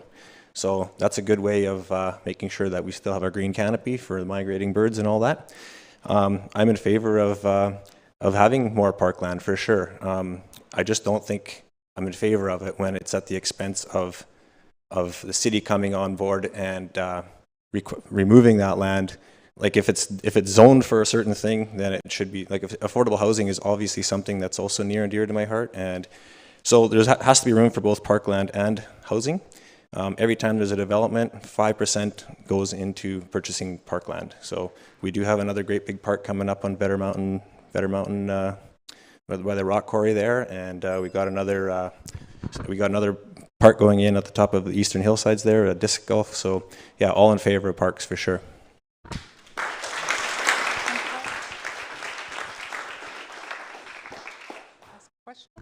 You only have 1, 2, 3.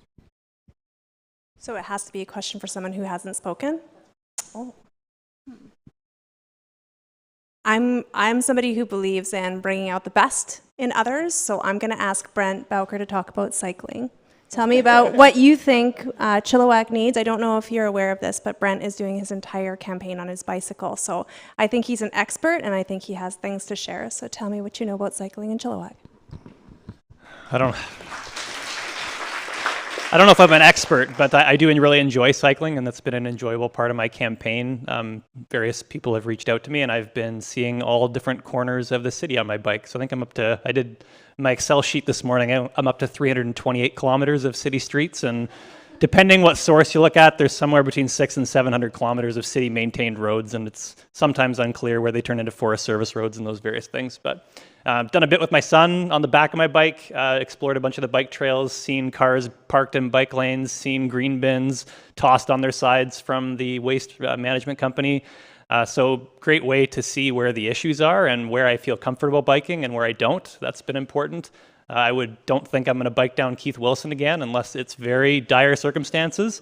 That's been one of the worst roads I've biked down, but it's been a great way to see these places and even see where development has shaped the community, like in parts of Sardis where streets dead end into cornfields and there's paths that would connect a community where it's clear the ALR took in place in the 70s, I think, and stopped that development from going there. So it's been a great way to see all these nooks and crannies that otherwise I wouldn't have seen.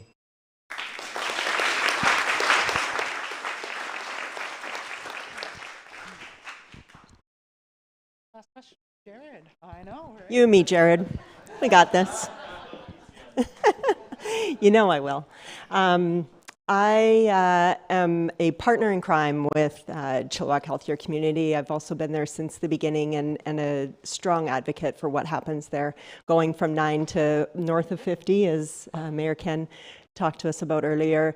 The work that CHC does is imperative to this community and its ability to support our diverse populations and the people that are most in need. So can you talk to me about the organizational structure and how you determine where we're going to go next? What's the plan? Who do we need to help and support next?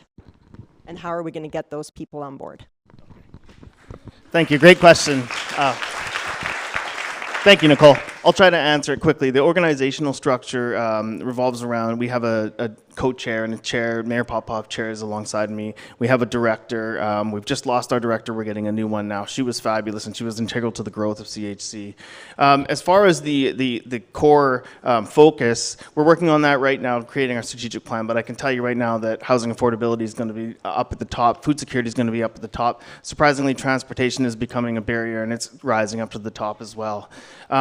As far as we have the co-chairs, and then we have the director, and then underneath we have about 50 organizations. They all deal with different social issues, and the idea, as Councillor Lum said, was to get them all together in one room so we can all share information. So we're not working in silos. So we don't have one organization working in a silo here, and they don't know where to refer somebody else. And we like to say every door is the right door. We need wraparound services, and this is the way we can do it, by communicating with each other. So I'm excited to see where CHC goes in the future. Thank you for the question. Great job. That was amazing. That was a lot of fun to do, and that's something we wanted to get everybody relaxed enough they could ask other questions. And because it's a team effort, we're all community, right? This is not easy to stand up here and put yourself out there. But it's also, the hard work is when you do get in and try to make those things happen and to advocate. So this is going to be our closing segment now. So what I'm going to do, I'm the elevator guy, so I'm going to invite everyone one at a time to come in the elevator and give me your best pitch. You know, let's tell me why you want me to vote for you. Come on, Brent. Get in the elevator. Oh, you just come right here. You're in the elevator? All right. Okay, I'm the elevator guy. Okay. You give me the pitch. You got 1 minute to make me Well, vote nice for to meet you. My name's Brent. I'm running for city council here in Chilliwack. I am a young family, dad of a young family, looking forward to representing that community as well as others in our community. I think I will run as a very transparent individual, sharing what decisions are being made around the council table, and I hope that others will appreciate that and be able to get good insights into these decisions. I found that to be a challenge right now. Many councillors' social media was dark for about 4 years, so I'm hoping that we can continue to keep people regularly updated in the appropriate ways. And certainly advocating for keeping our taxes low, for active transportation, and also for making sure we have housing built for those who need it. And doing what I can to promote those. You just reached the floor. Good job, my friend. Nice to meet you. Good luck to you. Thanks. Jared, get in the elevator. Let's go. All right. Is it go? Go time? Okay. That's going to be, you hang on to this. Oh, I hang on to it. I got to run the elevator. Let's go. Thanks. I was born and raised here. I was born on the south side here. I used to traipse around the army base, and now I live on the north side. I'm raising my family there with my beautiful partner, Willow. We run as a family. We've heard a lot about my acute awareness of social issues. I'm also fiscally responsible. As the chair of the Board of Education and the Budget Committee, we are responsible for about $0.75 billion over our term. I also own a small business. And I'm also part of a number of green initiatives I didn't get to speak about today. So if you go to chilliwackparksociety.ca and look at the Little Mountain Preservation Project, you might find that interesting as well. A lot of candidates tell you what they're going to do if they get your vote. I'm already doing the work, so if you vote for me, I can do even more. Thank you. We're not there yet. Oh, we're not there yet. And Louis, thank you so much for putting on such an amazing event. You're such a great host. Thank you very much. Okay, we're there. Good job. Amber, get in the elevator. Okay, convince me by the time the trip's done to vote for you. So my name's Amber Price, and I truly believe that we are better together. I believe that we all share this community and that we all share values when we get right down to it. I believe in diverse representation, and I believe that I will bring voices to the table that are maybe less heard. I am deeply committed to reconciliation. I have a big heart. I have 2 ears. I'm here to listen, to learn, and to continue to grow as a community member. I have participated in this community in so many different ways, and I will keep doing that work, keep valuing our creative class, keep listening, and keep learning. Thank you. We're not there yet. The bell isn't gone. Keep going. Keep going. Let's talk about Mural Festival, and let's talk about celebrating creative class and solving problems creatively as a city. When we're innovative and we come from an entrepreneurial place inside of ourselves, we can look at problems through a different lens. There, you made it. Good job. You know, that's like a business exercise. That's what, if you do your master's, you actually do the elevator pitch. And in politics, it's the same thing. You've got to get to the door, and that's it. You got a minute, basically, to sell yourself. Come on, Mike. Let's do it. Let's vote for Mike. Ready? Hang on. In the elevator. Move that camera or that light just a little bit. All right, here we go. Why me? Service above self. I've been preaching service about self through my Rotary Club, through my kids, everyone I talk to. There's nothing that we don't do where we don't put the community first. Whether it's Christmas time, any day of the week, random acts of kindness, groceries for somebody who can't afford them. We've been doing it all as a family for years. If I'm lucky enough to be elected on City Council, working with the team, I have a get it done attitude, and I can get it done. I've been practicing that for over 30 years in business, and now if I can bring that to the table at City Hall, they tell me it doesn't happen fast like I'm used to, but I still think I could be a big integral part of that team. On another note, we have a hobby farm with chickens. Now, whether or not you vote for me, I told you could always come get eggs at my farm. You know? Thanks, Aaron. You're amazing. All right, Debra, let's go in the elevator. All right. You ready? I'm ready. Okay, here we go. Well, thank you for inviting me to this town hall. I think we need more of these. I think that the sitting council, whoever it is, should get together with their communities on a regular basis and just have a back and forth. It's been so rewarding. Why should you vote for me, Debra Soutar? Well, I'm a registered professional forester, retired, and very active in the environmental community. I serve on several boards, the Fraser Valley Watersheds Coalition, the Great Blue Heron Nature Reserve Society for more than 15 years. So I know what I'm talking about when I talk about climate action and when I talk about the environment. I don't hear that back here. I think I'm your voice for those important issues. Climate action municipalities are poised and nimble to make huge differences, not small ones, and to make them quickly, because we can make decisions quickly. We can rally the troops. A simple example, the provincial and federal governments offer grants for people who are switching to more efficient heat for their homes. That's one of the most important things we can do in our community, is enhance our homes to make them more resilient. The city could step up. Lots of municipalities offer a grant, and I think things like that would make a big difference. Good job. Good job. All right, over to this floor. Let's go, bud. My family and I have lived here in Chilliwack since 1992, except for a few years of penance in Ottawa. My whole life has been about public safety all across Canada and representing Canada around the world. 4 years ago, you trusted me with your vote, and I promised you that I would focus on several things: parks and trails, recreational spaces for youth and families, public safety, affordable taxes, and developments that we can all be proud of, and a city that welcomes inclusivity, diversity, and accessibility. That's what I focused on. We've accomplished so much, but we still have a lot to do, and I commit to you that if you vote for me and trust me again, my work will continue. For those that know me, I don't give up. My favorite expression is, when your fists are bleeding, use your elbows. And please vote for me. We're almost there. Almost. Almost. Almost. You're the best. Thank you so much for all you do. Okay, Jason, let's go. Okay, let's go. Hi, everybody. My name is Jason Lum. I've been privileged to serve you for the past 3 terms, not 3 years, like I said incorrectly last time. 3 terms on council. That's 11 years. Before that, I worked in a number of different roles, including as president of the Chilliwack Chamber of Commerce, vice chair of the Fraser Valley Healthcare Foundation, and also I was a city staffer. So I worked at City Hall and worked around the council of the day. So I've got to learn City Hall from that perspective, and then in my role as a governor. Most recently, and the most exciting thing that's happened to me in the past number of years, is I've become a father.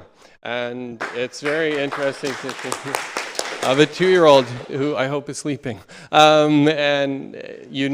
It really changes your perspective and how you look at the different, the lens that you look at in terms of making decisions around this table. I was really happy to hear Deb talk about climate, and I think looking at the future, please vote for Jason Lum, sorry. Way to go. Good job, Jason. All right, my Rotary friend, let's go, Jeff. I remember you interviewing me for Rotary like years ago, and you said, no, this restaurant guy, I don't know. I think there's a little more of that. Let's go. Okay, let's go. So my name is Jeff Shields, and I'm looking at re-election to City Council. So I'm over 30 years as a chartered accountant. My current position that I've had for the last 22 years is CFO for a large local company that employs over 200 people. I have a passion for the community. I've given back in many ways. I name boards, committees. I go beyond that. One of my favorite hobbies is walking with a garbage bag and picking up garbage on the side of the road, which I shouldn't have to, but I do. I am very passionate about economic development. People need to live and work in Chilliwack. They don't need to live here and drive down that highway. They need to have affordable homes in Chilliwack. We need to supply a variety of affordable homes, whether it be condos or detached homes. We need to have roads. We need to have active transportation. We need to have lots of options for people. We're gonna be densifying downtown. We got to get people out of cars. We got to get them walking. We got to get them on bikes, and we got to get them in public transit. Public transit is about learning how to use it and making sure it's a reliable system. Thank you. Good job. All right. Harv. Now, Harv actually built my house like in 1997, I think. I'm still there. You're not. You were my neighbor. Yeah. All right, let's go, neighbor. Right on. Okay, I'm Harv Westeringh, and I'm looking for your vote on October 15th. Why me? Because I've got a public track record. I'm fiscally conservative, so I come from that angle, but I've also immersed myself in the social issues of the city. I'm a regular attender of the Housing First task team, Chilliwack Healthier Community, part of the Community Advisory Board, where we deal with the issues of homelessness and mental health and addictions and that sort of thing, and fully immersing myself in the social issues of the city. So it's kind of like I'm more of a conservative right wing that way, but I also know the social issues, and I want to learn what I can do to alleviate those concerns and get a better handle on it, and put people in housing so that they can turn the corner to more productive lives. I want to continue the good work that we've done as a council, like with our active transportation network. We're connecting routes, our climate action plan, public safety, all that sort of things. We've had over 200 units of supportive housing that we've got people into, so lots of good things, and I just want to kind of keep Chilliwack moving forward. I say Harv knows Chilliwack from the ground up because I was born and raised in Greendale as a farmer, and please vote for me on October 15th. And your boys are doing good? Right on. All right, Nicole, let's go. We're old buddies. Your mom, right? From Dakota's Restaurant. Oh, we're always going up. We're always going up. Yeah, so I can't believe you're doing this. Okay, let's hear you. Let's go. Thanks, Louis. So I'm going to start with please vote Huitema Reid, because I might not get a chance to do that at the end. So I humbly ask for your vote. And this is why. I am a longtime resident of Chilliwack. I grew up on my parents' farm, working super hard for what the community, what we could offer into our communities through production and just through social efforts. So my mom's here, team over there. So growing up on my family farm was extremely important, the hard work that we put into everything on a daily basis. And also now as an entrepreneur and general manager of Community Future South Fraser, I've had the opportunity to work with so many small and medium-sized businesses to attract and retain great businesses to our community who provide fantastic jobs to local residents. And I think it's important that we work towards keeping people in our community, continuing to build the financial stability of our community, and the economic growth that we see when people live here, work here, play here, and just live their best life here in Chilliwack. Awesome. Good job. Oh my God. You only get 6 votes. How do you do it? You only get 6 votes. This was the purpose of this whole exercise in chillTV, was to bring real people and to show you and that these are real people like you stepping up and running and trying to change or make change in their communities with passion and all of their smarts. So get out and vote. I'm going to invite Shirley up here. That concludes what our exercise was today, and I'm going to let you say a few closing remarks. Well, I just want to thank all the candidates and thank everybody at home and thank everybody who came out tonight. I know that you had to cut dinner short and come out and be here, and I even think you had to pay $1 for parking, so thank you very much. And I wish each and every one of you a safe journey home and a good sleep tonight. And thank you again. ACM. Big round for the candidates and for chillTV, the amazing staff, volunteers that all came out, and of course the candidates. Brilliant job, everyone. Barris, thank you.